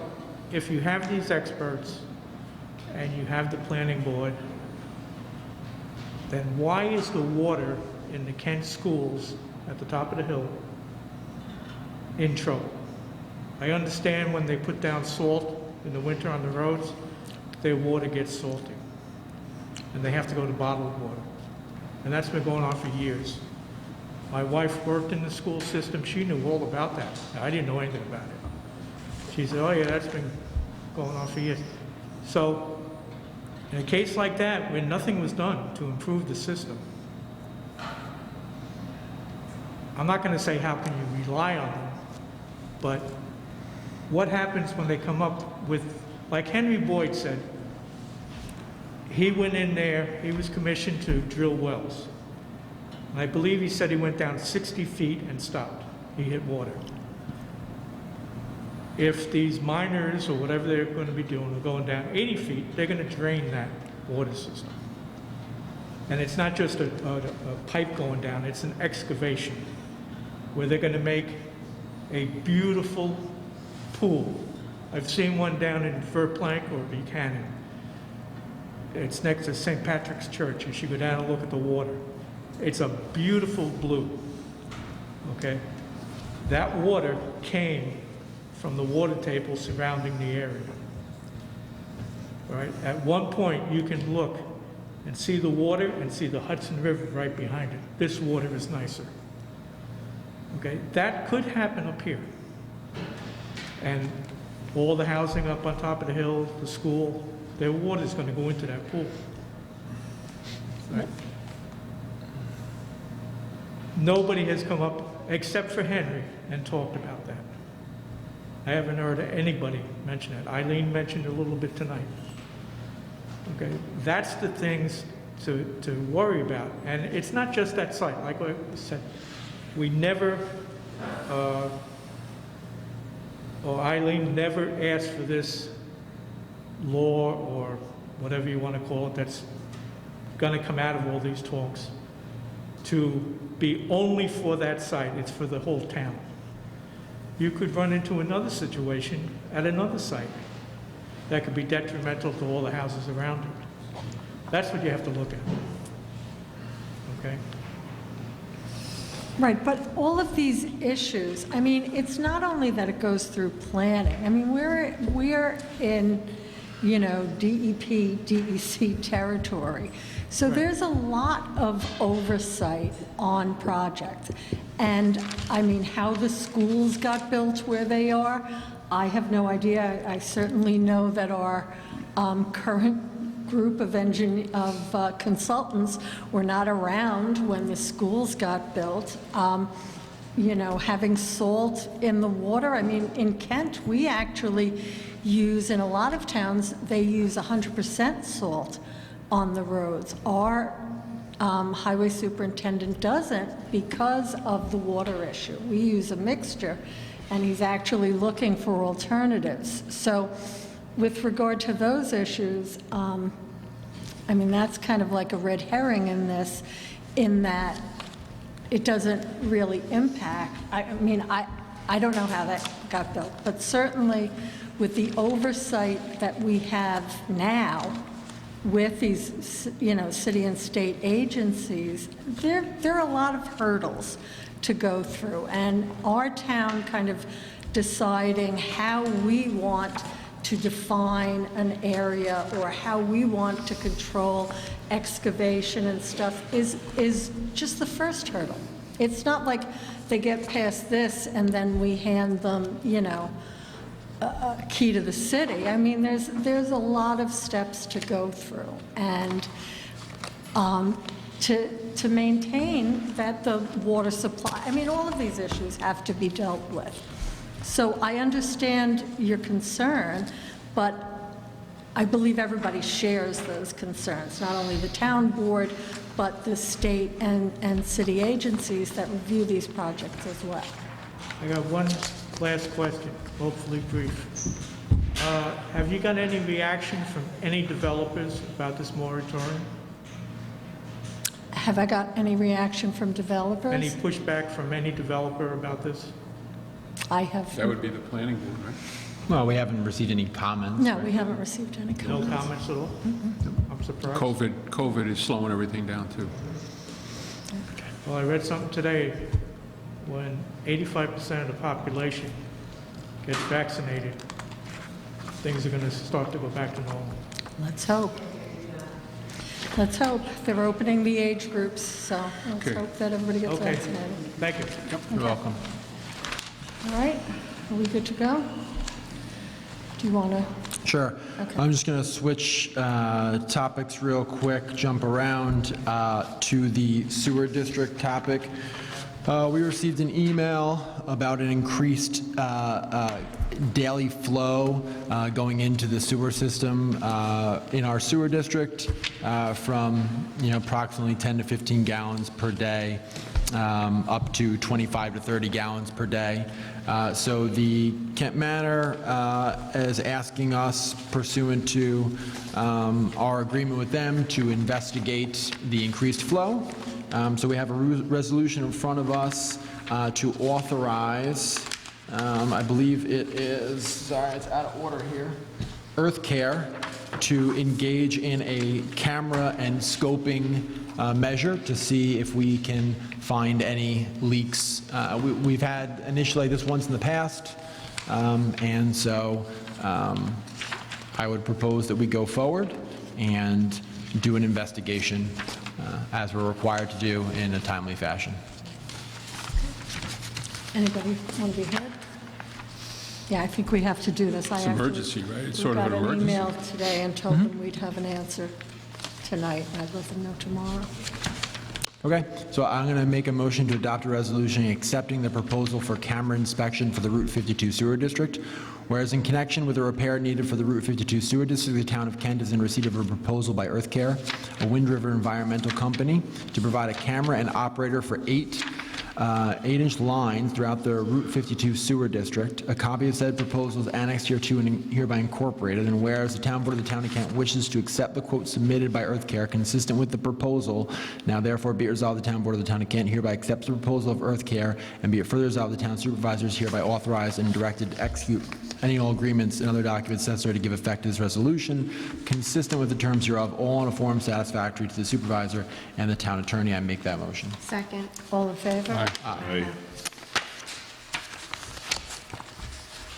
Want to do the other one? Want to do the generator?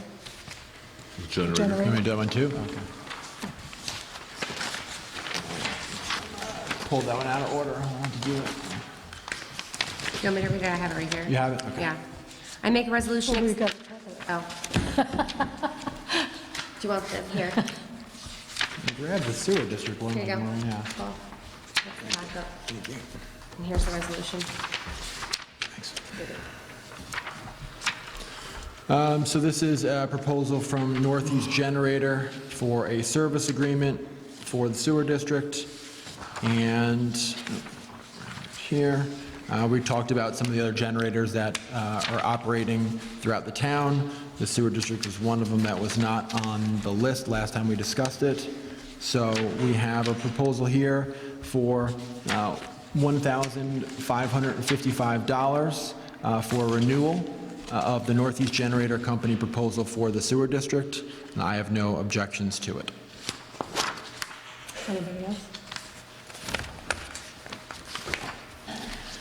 I'd like to make a motion to adopt a resolution to accept the renewal for the generator maintenance services for the Route 52 sewer district, whereas the town board of the town of Kent wishes to contract for generator maintenance services for the Route 52 sewer district, and whereas Northeast Generator Company has submitted a renewal proposal dated February 17th, 2021 in the amount of $1,555, and the town board of the town of Kent wishes to accept the proposal submitted by Northeast Generator Company. Now therefore be it resolved, the town board of the town of Kent hereby approves the proposal for the generator maintenance services for the sewer district in the amount of $1,555. Be it further resolved, the town supervisors hereby authorized and directed to execute any and all agreements and other documents necessary to give effect to this resolution consistent with the terms hereof, all in a satisfactory form to the supervisor and the town attorney. I make that motion. Second. All in favor? Aye. Aye. The sewer district has 3 generators on it? Yeah. Wow. All on Route 52. That's where the transmission line is. Okay, so we moved a couple things out of order. So we're further ahead than we think we are, but the next item on the agenda is the Police Department, Town of Kent Police Reform and Reinvention Collaborative Plan. We talked about this and I invite our chief and I invite our lieutenant up to the Safety in numbers. up to the dais. I'm just going to give kind of a quick synopsis. At the last town board meeting, we presented the town board with the plan. There was an executive order 203 to come up with a reform and reinvention collaborative plan. The way we handled it here in town was exemplary, and we heard that actually from people in other towns that do have police departments.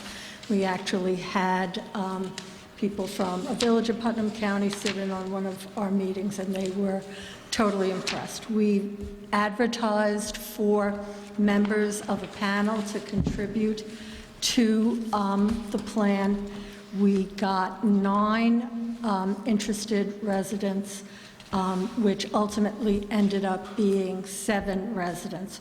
The process we used was very different than a lot of towns, because what we did was we had weekly meetings with the chief, the lieutenant, myself, and the panel members. And we worked through policies and procedures that were presented to us by the police department for input. We devised a couple of surveys for the public and for members of our department. We were actually quite pleased. We got 263 responses to our survey, which was like 2.5% of the adult population of the town.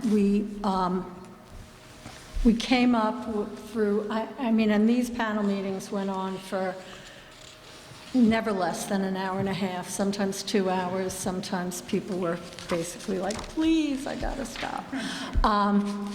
But all with the cooperation of the police department, everything that we put in this report was approved by our department. We actually had a meeting where we had the sergeants in our department attended. We had another meeting with one of our officers who attended. So there was really a lot of hard work, really a lot of discussion. On March 9th, we held a Zoom meeting for people to come and comment about the plan. It was attended by approximately 21, 22 people altogether. And the plan was presented and discussed. We didn't get a lot of comments. We had one gentleman who asked some questions. We received some comments from some town board members, and we made some changes in the original plan, one of which was we actually described the community feedback sessions, whereas we had just, in the original plan, just said this was our plan for this. We described who had attended and the sessions. The other change that we made to the plan was in the initial plan, in section TA1, we had said form a community police advisory committee, and we, after consultation with a board member who had concerns about that, the panel met again, and our chief and lieutenant and myself and the other panel members came up with a variation, was to have an ongoing collaborative panel. Everyone on the panel found the experience to be pretty amazing, and it was basically viewed as we are the example now for how this is done, because it was amazing, first of all, to have residents who stepped up, total volunteer basis, and committed so much time and effort and thought into this process. I mean, it wasn't just the 2 hours a week, it was the homework that we gave people. It was, the reviewing things, it was the emails back and forth between sessions. And I think we came up with a remarkable plan. And so I'll turn it over to our chief and our lieutenant to discuss it. I am going to ask that this has to be approved by April 1st, since we are not having another town board meeting before April 1st. It is on the agenda tonight. We also asked for comments from residents. We didn't really receive a lot. Yeah, I mean, that pretty much sums it up. I hope that our fellow committee members are still awake at home. I know it's been a long night, so in the interest of, getting this done, that sums it up. It was thorough. Everybody collaborated. We were blessed with the people that came forward. The committee members who were on there, did an awesome job. They did their homework. We spent many hours putting this plan together. The lieutenant and I, were a part of the whole thing. There was never any point where we didn't give feedback to the committee members, about what was going on with the department. And we feel as though we did a lot of good work and will help make the community a better place moving forward. Lieutenant? Come on, you waited all this time. You got to say something to her. Yeah, so it was, it was quite the process. The chief and I were, of course, skeptical at first. Anytime you're put under the microscope, but it turned out to be a really great collaborative process. And I'm proud of the work that we did do. And at the end of the day, it's just going to make our department better, and it's going to make the community better. So So I you appreciate your consideration. So you both absolutely believe in this plan and fully endorse it? Correct. Yeah. One of the things that came out of it, and I actually spoke to somebody who only caught the tail end, and there was a lot of praising of our department by panel members and myself, and a lot of praising of panel members by the chief and the lieutenant, because this was totally collaborative. It was total, it was absolutely amazing process. And what the chief and the lieutenant have both said is, what I have said. We have a great department. Everybody knows we have a great department. But as the chief has said and the lieutenant has said, you can always improve. And one of the things that that led us to this place is the understanding that there always should be lines of communication open. There can always be improvements. And a lot of the things that, we've recommended, we've already done. And we pat ourselves on the back for that. I don't know if anyone wants to be heard. I do. I really appreciate the work of the police department. I want to, I praised you a little too much, Chief. Praise the lieutenant here after my rewatch of the Zoom meeting, the handling of the public and the explaining of the issues and answering the questions, no matter how kind of off the beaten path they were, was an impressive display of, a knowledge of what you were dealing with and a commitment to be open to it because you're a public servant, and that's part of being a public servant. Listen, this isn't my cup of tea. Nobody around here thinks this is my cup of tea. I think the premise that underlies the governor's executive order was mistaken. I don't think there's implicit bias or racism in the police departments throughout the state, and I kind of think that's offensive. I don't agree that it's necessary. The best part about the plan is we look through of all the reform actions, and they all said been done since 1999. So I mean, the necessity of it, not sure. But unfortunately, as Bill points out, we've been given an order: pass a plan or get partially defunded. And I don't know what the point of us here is if the governor's just going to tell us what to do, what to say, how to vote, but here we are. So there's been a lot of talk of compromise and back and forth, and so after I received the final plan last evening and rewatched your Zoom performance, I suggested 2 changes. One change would be the removal of the ongoing police community and collaboration panel, and one would just be to allow a vote on a standalone resolution basically saying, hey, listen, this process was not needed in the town of Kent.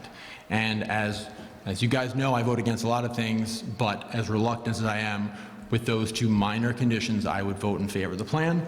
I think that's a reasonable accommodation, and my point behind removing the transparency and accountability section is threefold. The first is that's what the town board is here for. We're elected by the public. We're here every 2 years. We let everybody talk for as long as you guys want about any issue. There is no lack of that kind of thing, and we should be responsible. Number 2 is that I just, a semi-annual panel of people to come and talk about police reform. Let the police officers do their job. Let them, I'm not looking for any comments, I wouldn't do that. Let them do it. They don't need semi-annual official comments from people who want to talk about wild sort of things. So it's unnecessary, and like I said, I disagree with a ton of other stuff in here, but I think those 2 items, that one being removed and a resolution which I would propose, which I'm not even saying I need it passed to vote on this, then I'm all for it. And I would ask the board to, make that small compromise, as it seems like there's been a lot of compromises in the other ideological direction. And I think that is only somewhat fair. Chief? No, I'm asking the board. I mean, I want to... Oh, okay. I think that,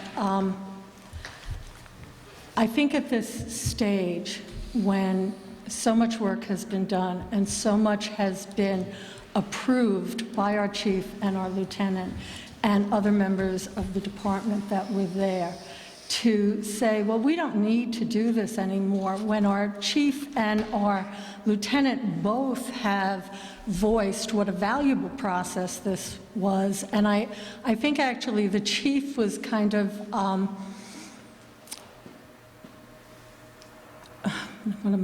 what's the word I'm looking for? I think the chief was really behind this process because I think everybody really learned from it.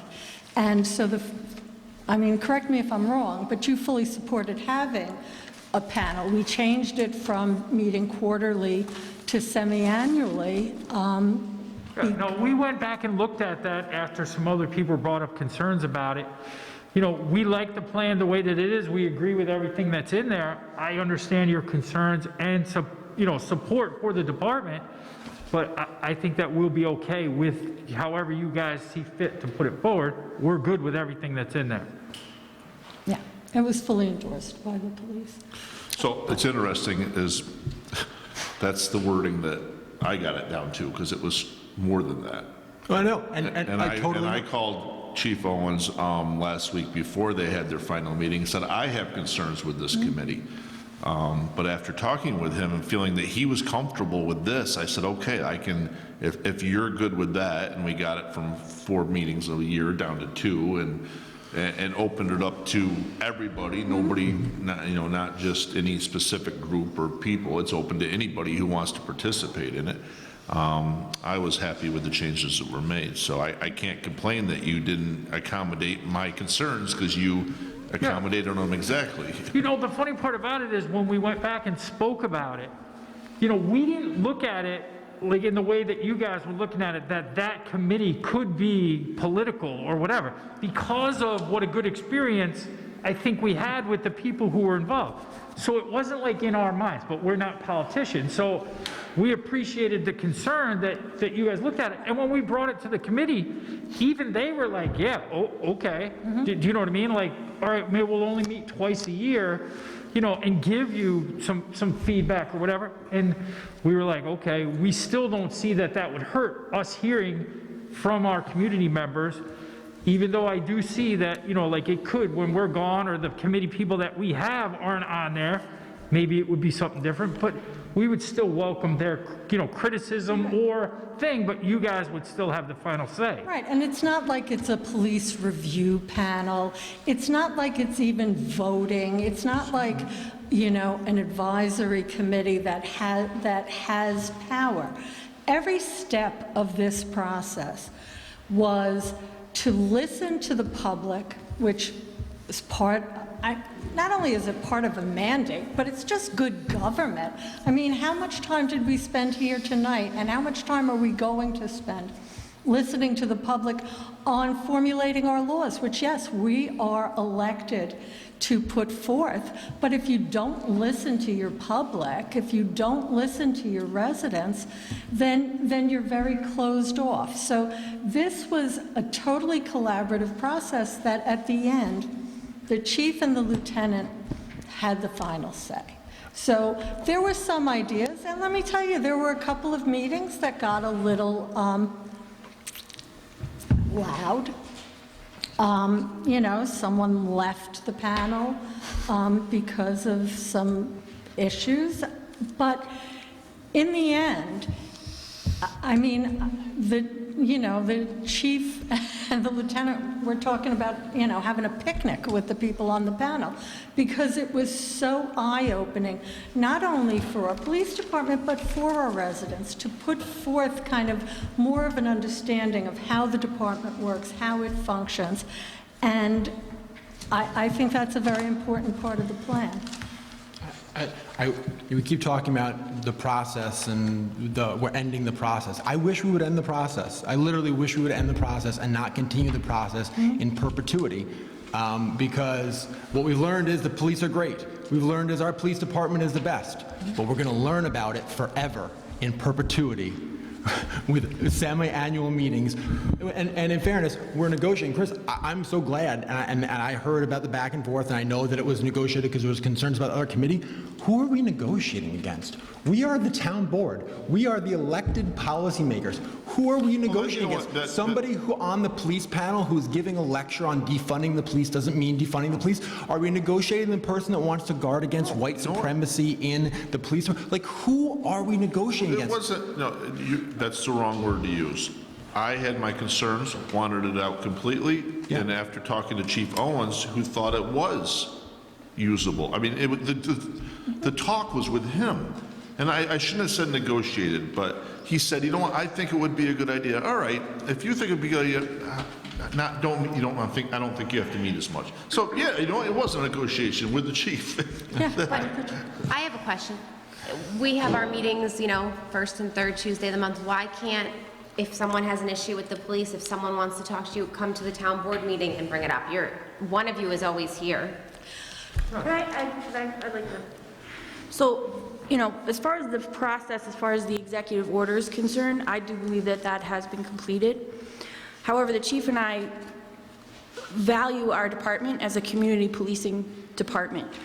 And if, in order to facilitate that with our community, if we get together with a panel of people, and it's not about like raising issues or complaining about us, even if it's just to collaborate on better ways to, you know, get together as a community, you know, I don't see the fault in that. And that, I think, is the intention of that. It's not to continue this process indefinitely in a, where it needs to be a town resolution and all kinds of, you know, policy revisions and things like that. And I think that it was positive to have input from community members. We're not going to come to a town board meeting. A lot of what happened in this panel was looking at some policies and just getting input from the public. How can we make things clearer? How can we make things better? We don't vote on those policies. They're promulgated by our department. So what is the harm in having, you know, we're all for openness and people getting a chance to say what they want to say. What is the harm in our police department and whoever the town supervisor is leading a discussion twice a year with people that we're controlling, just like we controlled this process with saying, here are these procedures that we need to discuss, and let's just get some input. In the end, if we don't agree with the input, we put it forth the way we want to put it forth. But to have some, I mean, we all thought it was very valuable. And to minimize that and say, well, we're the elected officials, we don't say that any other time. We literally just said it to Eileen like 2 weeks ago when she wanted to do a task force, and you're like, let the elected officials figure this out. We literally did that. Right, and then we're going to open it up. This is fine. I didn't want to vote against this. I asked for the most minor of changes 3 hours after the report came through. I hate so much of the social justice crap in here, but I was ready to swallow some pride, but Miss Compromise over here couldn't make one change that I proposed in good faith. Okay, so fine. So we'll just vote on it and we'll go forward. Okay. And I'm, you know, we're missing the fact that we can have a full-out conversation with people who, you know, have some crazy things to say, but we can't take one comment from the town board. Can I say something? Bear with me. I come from a different area, having dealt with federal, state programs and county programs, and the public and who we have to use for advisory boards and public input. We have to have public hearings, et cetera, et cetera, et cetera. I was concerned at the beginning, and I did have some discussions with the chief several times. I spoke with some other colleagues. The revised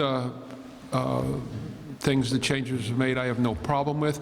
And if it's just 2 meetings a year, and I think you turn around that, I think it'll be important. Well, what we do as a town board is one thing in our town police. But I believe, and I could be wrong, but Kevin has other responsibilities too through higher ranks of the criminal system as far as grants and federal grants and state grants, which we're going through right now. We're going through right now. I got this Chief Owens and his staff working on some things, and I'm so proud. But I think this public, for two meetings a year, all right, some of us have some concerns, but it's 2 meetings a year. Let's turn around that and make it positive, okay? We're going after, I'm taking away some of my speech for later, but we're going after an AARP special fraud protection grant. Kevin Owens is looking over some traffic safety issues and stuff. And as you know, for the last few years, I've been fighting for some traffic safety issues. And once it gets to the regional, they forget where the town of Kent is.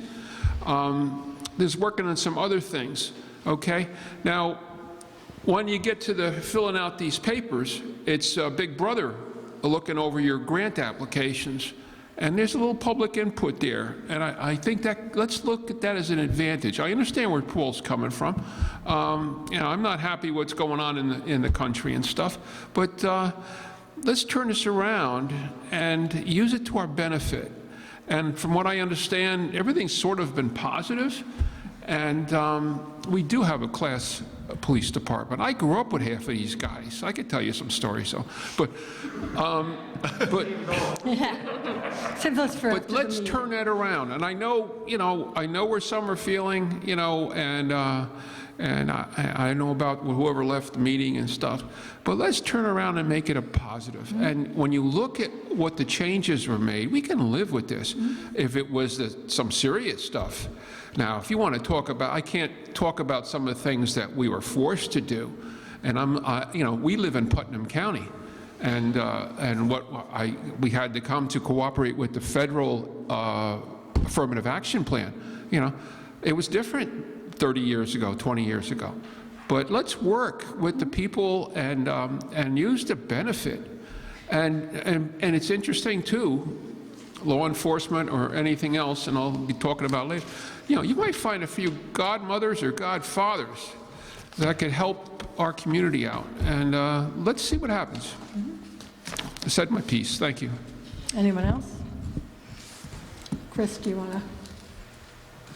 Want me to read it? Mm-hmm. I'd like to make a motion to, guys, I got 2 weeks, new bifocals, everybody. Do you want me to read? I'd like to make a motion to pass a resolution approving Town of Kent Police Reform and Reinvention Collaborative Plan. Whereas pursuant to Executive Order Number 203, the Town of Kent, in conjunction with the Town of Kent Police Department, engaged in a collaborative effort with local stakeholders to enact a local plan for police reform and intervention entitled the Town of Kent Police Reform and Intervention Collaborative Plan, a copy of which is annexed hereto and incorporated hereby. And whereas the Town Board of the Town of Kent wishes to approve the aforementioned Town of Kent Police Reform and Reinvention Collaborative Plan, now therefore be it resolved that the Town Board of the Town of Kent hereby approves the Town of Kent Police Reform and Reinvention Collaborative Plan. And strike the and. I make this motion. Second. Roll call. All in favor? Roll call, please. Councilman Denville? I vote yes because I told the Chief Owens that I would vote yes. And my word means something. The plan was put together. The police department has worked tirelessly through this ridiculous process with the absolute utmost grace. No matter who was on the panel or what stupid stuff came out of it, they have been unbelievable. And I told him I would vote for it. I didn't have the self-discipline to kind of, let that lead up, but so I vote yes. Councilwoman McGlasson? Yes. Councilman Eustace? Yes. Councilman Ruthven? Yes. Supervisor Fleming? Yes, I, though, would like to also make a statement. I feel offended that Councilman Denbaum classified the plan as the stupid stuff that came out of it when our police department and our residents worked tirelessly on this to get it totally right, and our police department was satisfied with the end product. To diminish the work that was done by these volunteers and our department is a total disservice to the process and to these individuals who dedicated hours and hours, over 20 meetings, at least 2 hours apiece. And if we want to encourage volunteers, which we always say we want to, we should not demean their work, especially when it came with so much thought and consideration. I want to thank the police department for its dedication, for its openness, its willingness to move forward, and I want to thank these volunteers, people that did this on their own time, people that prepared a PowerPoint to better explain it, who are then demeaned by a member of the town board for volunteerism. And I want to apologize to them for any insults they may have suffered and thank them for their service. Motion carried. Thank you. Fire Department. The next item is the Lake Carmel Service Awards. We have a list of 20 members who have successfully qualified for the Service Awards program for the year 2020. They have to answer a certain number of calls, put in a certain number of hours. We are extremely lucky in this town that we have 2 volunteer fire departments with people willing not only to run into burning buildings, but to perform all these other services for the town. So the list of members who qualified is attached. It's getting late. I don't know if we want to read all of them. But I recommend that we absolutely adopt a resolution to accept the enclosed list for service awards. Want me to read it? Can you read it, or no, you want me to do it? Go ahead, please. You want me to go? Yes. Okay. I make a resolution regarding the approval of Lake Carmel Fire Department Service Award recipients for the year 2020. Whereas the Town of Kent is currently in receipt of a list of members of the Lake Carmel Fire Department who have qualified as Service Award recipients for the year 2020, which list is annexed hereto and made a part hereof. And whereas the Lake Carmel Fire Department has requested that the Town Board approve the list, and the Town Board wishes to approve the list. And now, therefore, be it resolved that the Town Board of the Town of Kent hereby approves the list of Service Award recipients for the Lake Carmel Fire Department as annexed, and be it further resolved that the Town Board of the Town of Kent hereby authorizes the supervisor to execute any and all documents necessary to give effect to this resolution. I make the motion. Second. All in favor? Aye. Aye. The next item is Lake Carmel Park District.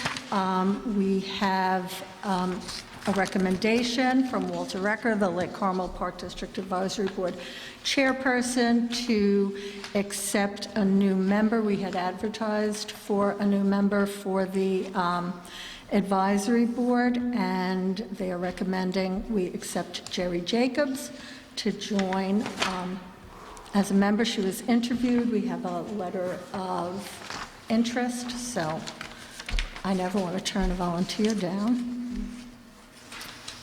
All right, we good? I make a resolution appointing a member of the Lake Carmel Park District Advisory Board. Whereas the Lake Carmel Park District Advisory Board currently has a vacancy, and Jerry Jacobs has submitted an application and been interviewed to fill said vacancy. And whereas the Lake Carmel Park District Advisory Board has recommended the appointment of Jerry Jacobs to the board.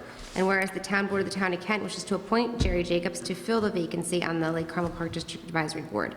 Now, therefore, be it resolved that Jerry Jacobs be appointed as a member of the Lake Carmel Park District Advisory Board, filling the term of Andrew Bargamian, which term expires on December 31st, 2021. I make that motion. Second. All in favor? Aye. It's a short term. We did G earlier. H, we had a bid opening. We had advertised for a number of different on-call services so that we don't constantly, when we need a job done, having to go through the whole bidding process, especially jobs that are emergencies. It gets quite complicated to do that. So we did not get as many bids. It's disappointing. I was disappointed as well. These were the only bids. So, Did they cover all of the different, they didn't even cover everything? no. They didn't. Plumbing wasn't covered. Got one from Georgia. Plumbing, Electrician, quite a few. so we got a carpenter, a plumber, an electrician, or a handyman, carpenter, and electrician. And the painting, carpentry, and handyman is from Georgia. So, What? What? What? Georgia. Georgia. Read it, yeah. For $60 an hour? $60 an hour is going to come up from Douglasville, Georgia, and So you might as well throw that one away, that's a mistake. Can we reject the So- bids and re-advertise? Really, it was only HVAC, and carpentry. carpentry, and then this painter, carpenter, handyman from Georgia.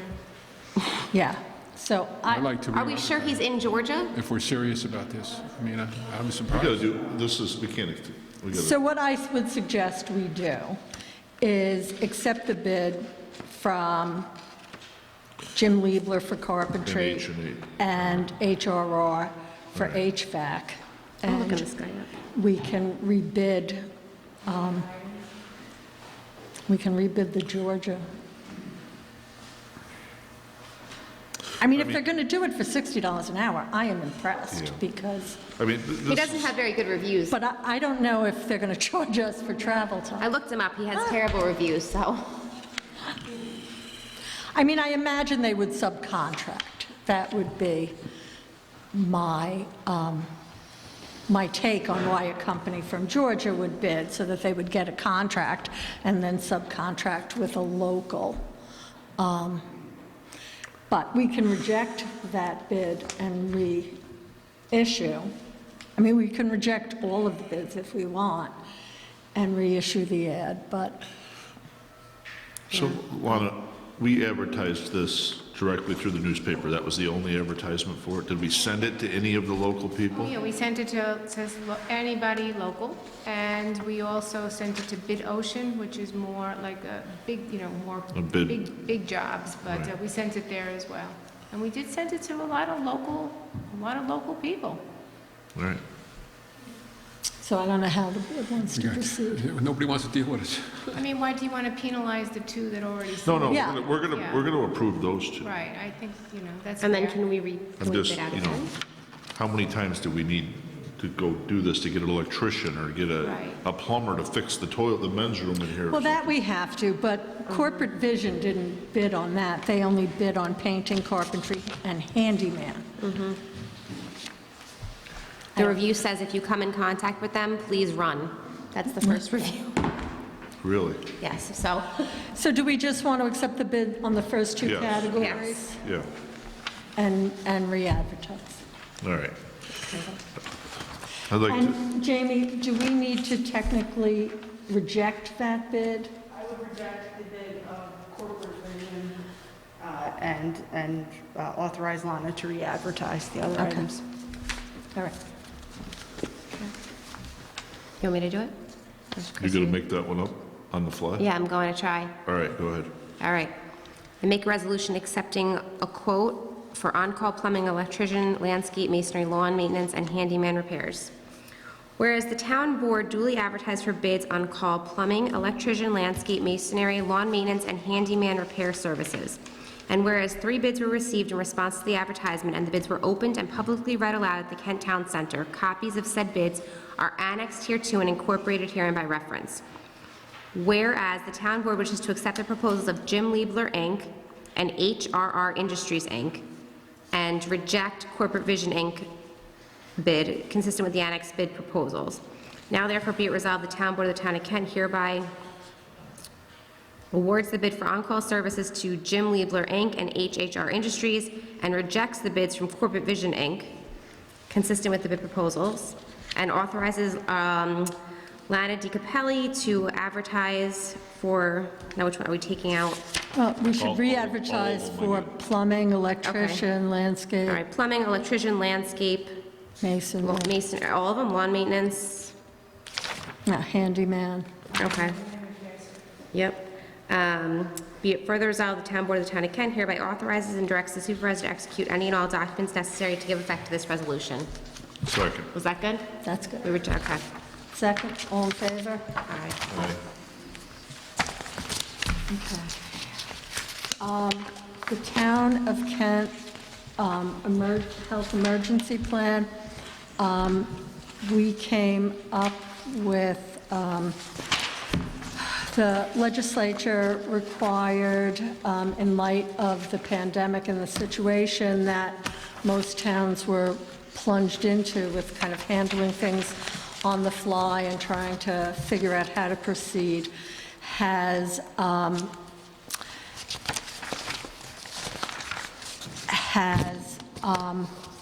put forth that we need to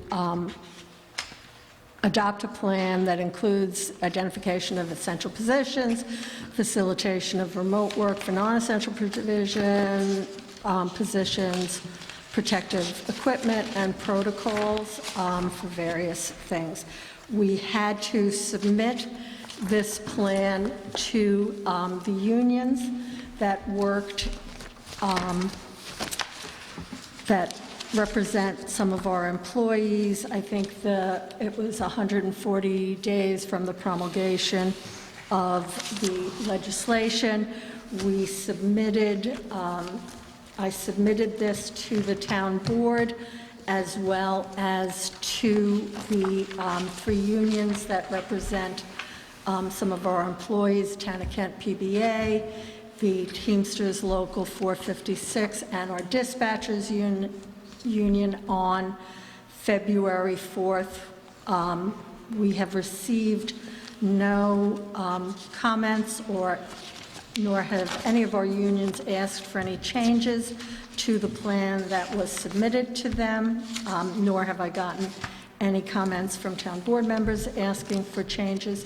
This too has to be approved by the town board prior to April 1st, so I am asking that the town board approve this plan as presented. Everybody good? Looks good. I'd like to make a motion to pass a resolution approving the Public Employer Health Emergency Plan, whereas by legislation S8617B/A10832, the State of New York amended New York State Labor Law, Section 27C, to require public employers to adopt a plan for the continuation of operations in the event of a declared public health emergency involving a communicable disease, and whereas consistent with the amended legislation, the town has prepared and distributed that certain public employer health emergency plan for the town of Kent, a copy of which is annexed here to and incorporated herein by reference, and whereas the town board of the town of Kent desires to adopt and approve the plan in substantially the same form as annexed here to, now therefore be resolved that the town board of the town of Kent hereby adopts and approves the plan in the substantially the same form as annexed here to, and be it further resolved that the town supervisor is hereby authorized and directed to take all necessary action in order to give effect to this resolution. And make this motion. Second, all in favor? Aye.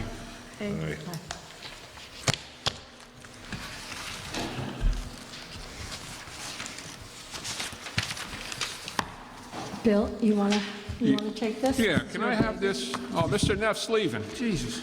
All right. This took maybe 4 or 5 years to do, and hopefully it will help address some of the major issues. It's a resolution to accept a local initiative service grant to assist the town with the vacant homes initiative in our town. For those that didn't hear me last time, we have well over 120 vacant abandoned homes, and the last time we checked, we were given a number of 70 pre-foreclosures. And I'm hoping that, or praying that the second wave doesn't come. Whereas the Local Initiative Support Corporation, the LISC, has awarded a grant in the amount of $50,000, the grant to the town of Kent for its zombie and vacant 1 to 4 family house identification, assessment, enforcement, policy, and preventive initiatives. And whereas the town board desires to accept the grant to approve and ratify any and all prior action taken by town officials in connection therewith. Therefore, be it resolved that the town board of the town of Kent hereby gratefully accepts the LISC grant in the amount of $50,000. And it is further resolved that the town board of the town of Kent hereby authorizes and directs the supervisor to execute any and all documents necessary to give this effect to this resolution. Be it further resolved that the town board of the town of Kent hereby approves and ratifies all acts heretofore taken by the town board, town supervisor, and any other town officials in connection with this subject grant. I move that we accept this grant. Second, with a lot of thanks Yeah, I had some discussion because, you know, I know there's going to be people looking this over, okay? And part of the grant is going to go for a job description, hopefully similar to the code enforcer. We're going to call him a foot soldier. I'm going to call the building inspector, I tease him, the zombie hunter. Okay? We have a lot of stuff that needs to be done here. So it'll go to a part-time, it's a 1-year contract. They're going to watch what we're doing and come up with some data. That's part of this is we have to contract with a planning agency. Okay? It'll be patterns for progress. And keep in mind it's state dollars, and that was encouraged. I got this email this morning at 12:01, and we've been fighting for this for 4 or 5 years. There's an identification problem in this area for the town of Kent, 10512 zip code, and they weren't looking at our data, and some of them don't know where 10512 zip code town of Kent, Carmel, New York is. And I went back and forth. In fact, I talked to the chief of police. There was a major arrest out of the state of Georgia, and the arrest, the action was, the crime was in Georgia, but he was picked up in Kent, New York. Okay, not Kent, New York, near the Canadian border. Town of Kent, Carmel, New York, 10512. There's been a lot. I've been going into grants and stuff. I had to explain to the grants writer about permission to assess the Kent Historic Center, you know, proposed building up there. He didn't think it was in our town. We have to get permission from another town. It's all, you know, we need to get, I don't know how we can do it. We tried to fight for our own post office and our own zip code, and we try to use Kent Lakes, New York, but I just had to mention that. But I'll look forward to the vote, and thank you for putting up with me, because we spent a lot of miles driving around, and there's families that have called me. There's a house on Heathcote that's been vacant for close to 7 or 8 years. It looks like it should be in a science fiction movie. We've demolished some, and there's more coming. And some are being flipped by our local contractors, but that's one part of the good news coming.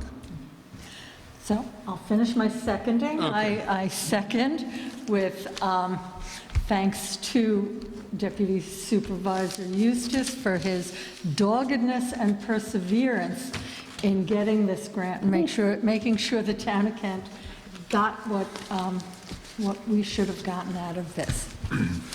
All in favor? Aye. Aye. Congratulations, Bill. Thank you. Okay, the next item is retirement recognition, although I'm glad we didn't tell them to come and stay until 10 o'clock. We might have moved this up if they were here. We had 2 retirements recently of very long-time employees.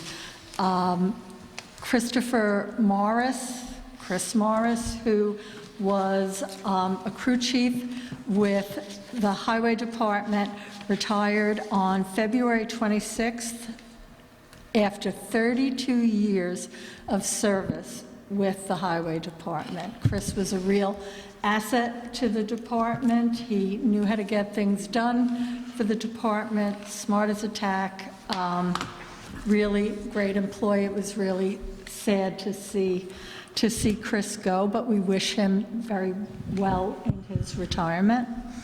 And on March 4th, after 28 years with the Kent Police Department, Dispatcher Bruce Benjamin retired. And again, you know, you have to just really commend someone who dedicates so much of their, you know, life to the police department. The job of dispatcher is not an easy job. It is something that people have to have real patience for. They have to have a real ability to communicate with people, often in distress, often in a very difficult situation. And to be able to do that for the 28 years he worked with us is, you know, absolutely commendable. Do you want to come up and say anything, Chief? Sure. Brucey, awesome fella, you know, started out with him many years ago, and he was our midnight guy, the dispatcher, and, you know, gradually made it up, daytime guy, came out of the dark, awesome. I can't imagine the amount of people he has helped, you know, but over the years, the amount of people who have spoken to him, our residents, you know, calling all hours of the day, and he was a big asset to the department. He'll be hard to replace, and he'll be missed, but we wish him well in his retirement, and I hope that he can enjoy that. So, We're thank sorry you. to see both of them go, but Yeah. we absolutely wish them well, and we hope they enjoy their retirement. All set? I ask the town board to approve the following vouchers for March 16th. We got a resolution. No, there's no. They retired. They don't need our permission. We'll allow them. Congratulations, guys. For March 16th, 2021, city carding, $5,893.55 for Lake Como garbage, and also $6,108.99 Lake Como garbage. Insight Engineering, $2,038.40, Ryan's Park retaining wall. Magnify MS, $2,921.55 for the network service. Magnify, $3,898.55 for telephone service. New York State Department of Civil Service, $207,825.37 for health insurance. Dry Green Maintenance, Inc., $2,760 cleaning services for the month of January and February at Town Hall. I ask you approve as read. Second. All in favor? Aye. You know, it's been so long since we've had announcements because nothing's been going on. And tonight, of course, because it's late, I have a whole bunch of announcements. One of the first announcements, and I'm sure people have been reading about this, is Congress approved a COVID relief package of $1.9 trillion. It's called the Coronavirus Aid, Relief, and Economic Securities. Oh, that was the one in, I'm sorry, that was the one in 2020. But, so they, both the Senate and the House approved this, and it comes with actually benefits to individuals in the form of a stimulus check, and it also comes with benefits to states, counties, and towns. And under this, this bill, now a law, the town of Kent is set to receive $1.44 million. The parameters of what we can spend it on have not been totally defined as yet. It's basically to help us make up for lost revenue, to be able to do some infrastructure projects. But again, we haven't yet been handed the absolute parameters, and we haven't yet been handed the check, but I've heard that's coming very soon, as the stimulus checks will be arriving in people's bank accounts this week. So once we have the actual set of guidelines for how the money is to be spent, I'll come before the town board, and we'll discuss how exactly we're going to use this money. There are a lot of needs in the town. We have a laundry list. So again, once we get the absolute parameters and once we get the money, we'll talk about how to best use this, because it certainly is an influx of much-needed funds into our town. Don't spend it till you got the check in hand. I'm not. That's what I'm saying. I'm not even talking about how we're spending it until it rolls into our... It'll be like those pots of money for Lake Carmel. Yeah, well, we're hoping this is a real pot. I hope so. So, but again, so we'll bring it to a town board meeting to talk about once we have the formal guidelines. But let me tell you, I've been talking to a lot of supervisors, and everybody's pretty excited. Well, sure. That's like winning the lottery, right? It is. It is like winning the lottery.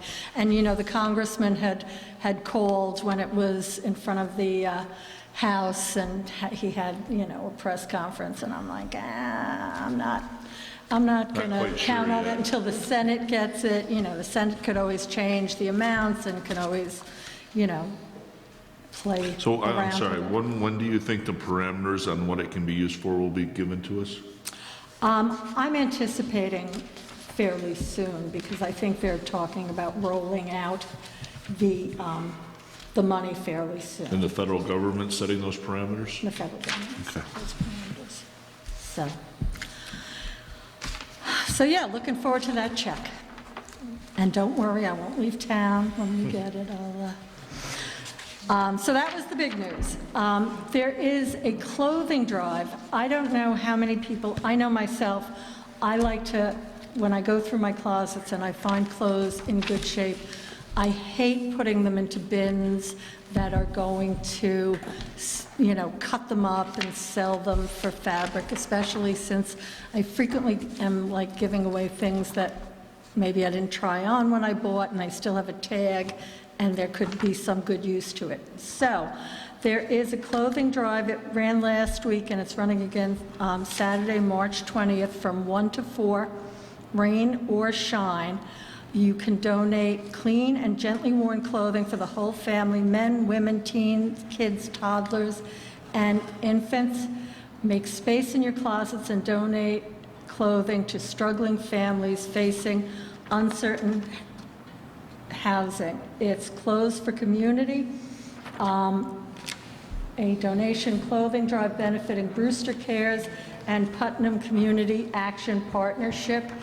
It is taking place at 31 Prospect Street in Brewster, which is St. Lawrence O'Toole Church, or the North Salem Police Department, 66 June Road, North Salem. They had young teenagers volunteering. They come to your car, they pick up the clothes, they bring it in. It can be as limited contact as you like. They're also available to pick up. If you can't come on those dates, you can email v.agape, A-G-A-P-E, project.ny@gmail.com, or you can go on their Facebook and Instagram. I felt very pleased to be able to give to a group that's going to directly impact families in need. This Saturday, March 20th, I can't believe this Saturday is already March 20th, there's a free rabies vaccine clinic at Veterans Memorial Park from 10 a.m.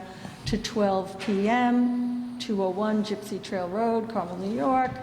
It's not Carmel though, it's Kent, but anyway, Cats, dogs, and ferrets get vaccinated for free if you have to bring proof of ID as a Putnam County resident and proof of prior rabies vaccination. You have to bring the form, not your tags. If you don't have proof, they give you a 1-year. If you have proof, they give you a 3-year vaccine.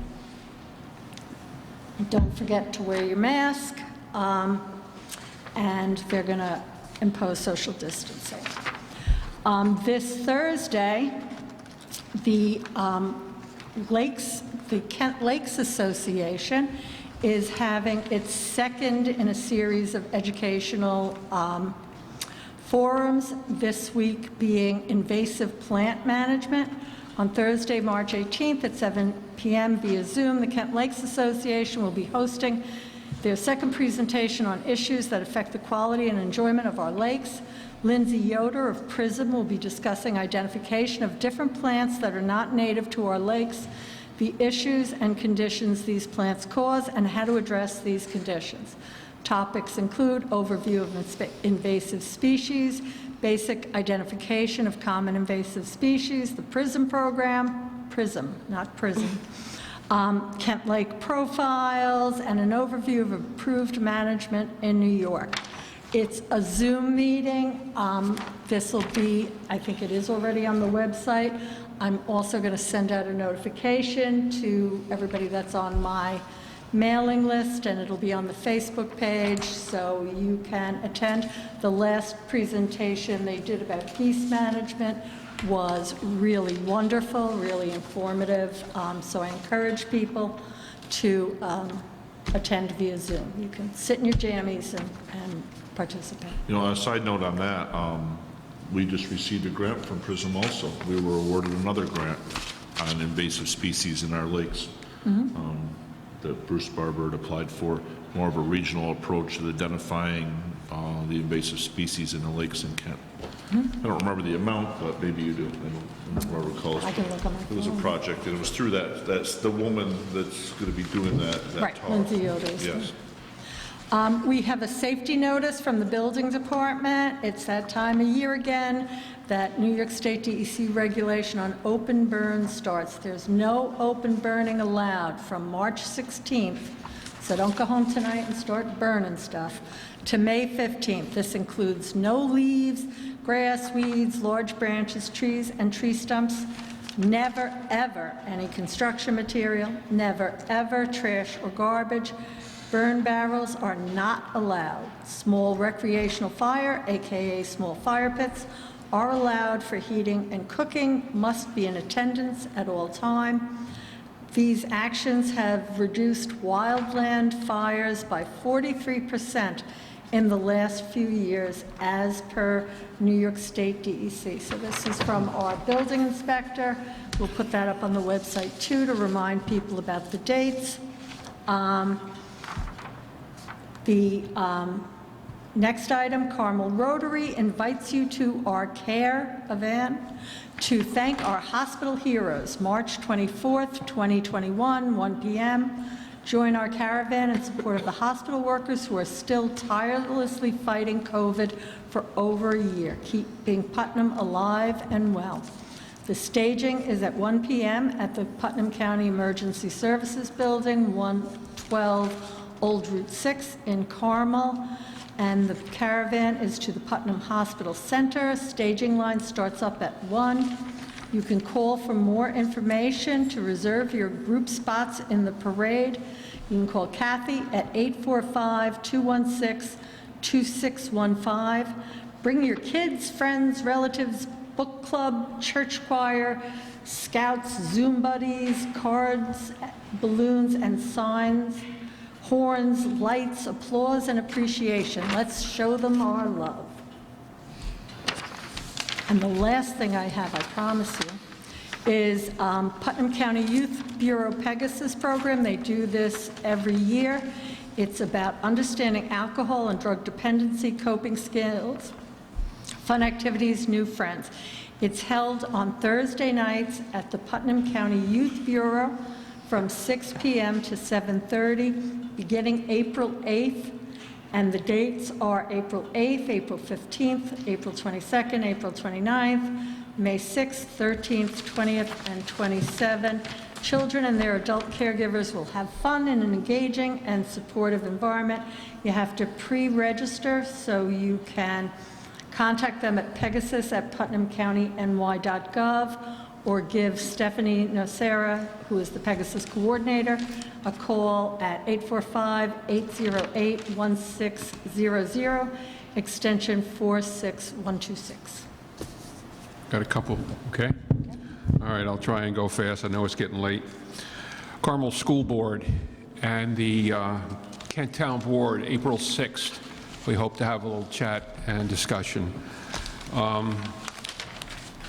Received a phone call, wanted to know if our town was supportive of the Flags for Heroes program. And I'm hearing Jamie is going to be involved and Rich Othmer.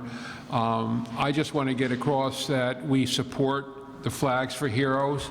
It's going to come up Route 52 and possibly 311. It's the signs for our veterans that I believe have passed.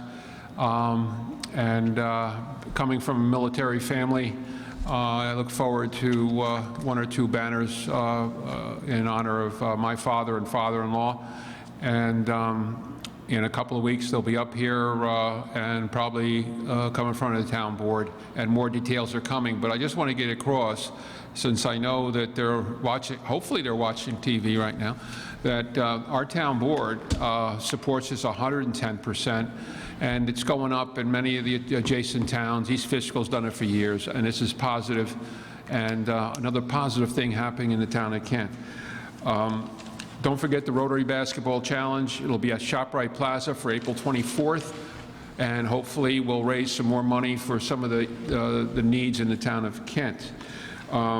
It's also important that I let everybody know that we nominated for our town through a Lowe's 100 project, the 1374 building on the Dutchess Putnam line where the proposed historic museum. And I'll leave you like this. I'm hoping Sybil helps me out. Sybil Ludington, that is. Okay? Again, I mentioned before, and again, I thank Kevin Owens, the fraud protection program. We got so many more elderly people, you know, over the age of 50 that are getting ripped off by scam artists, and I hope that this will happen. Traffic safety, the bridge grants. I'm mentioning this because I supported the grants and got this going in town, and I know Dick Othmer is working on a few grants, and Chris mentioned the prison grant. We've applied for a engineering condition report for the Lake Carmel Community Center through Preserve New York. It's a long shot, but it amounts to I think $8,000 that we can get a general overview if the condition of that center is what the needs are. Also, we had an engineer. We did local bids for engineering service. We have an engineer that has looked a little bit at the old town hall, looked at a little bit at 1374, and also the Lake Carmel Community Center, and actually went to the Memorial Bridge too to check out things because he was urged to. Again, it's just the first initial thing, took photos, you know, we need price quotes to see how much we're going. And as I mentioned those three buildings, we're actively trying to secure grant funding for all three in different categories.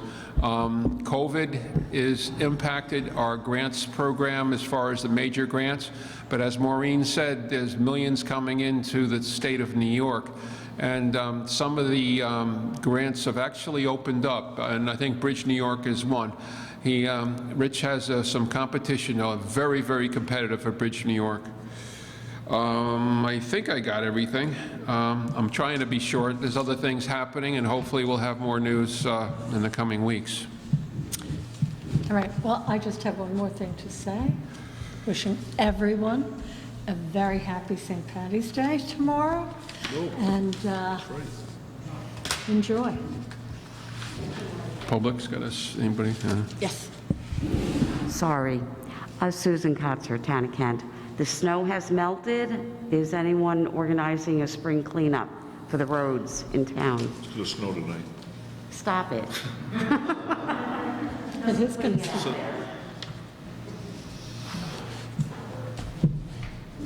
We're working on it. I've got 3 members on the committee. We had some resignations, and hopefully we'll come up with something. I know that some of the members are concerned about the COVID, but we'll work on it. Okay. Anyone else? We're always looking for active members on beautification, right, Bob?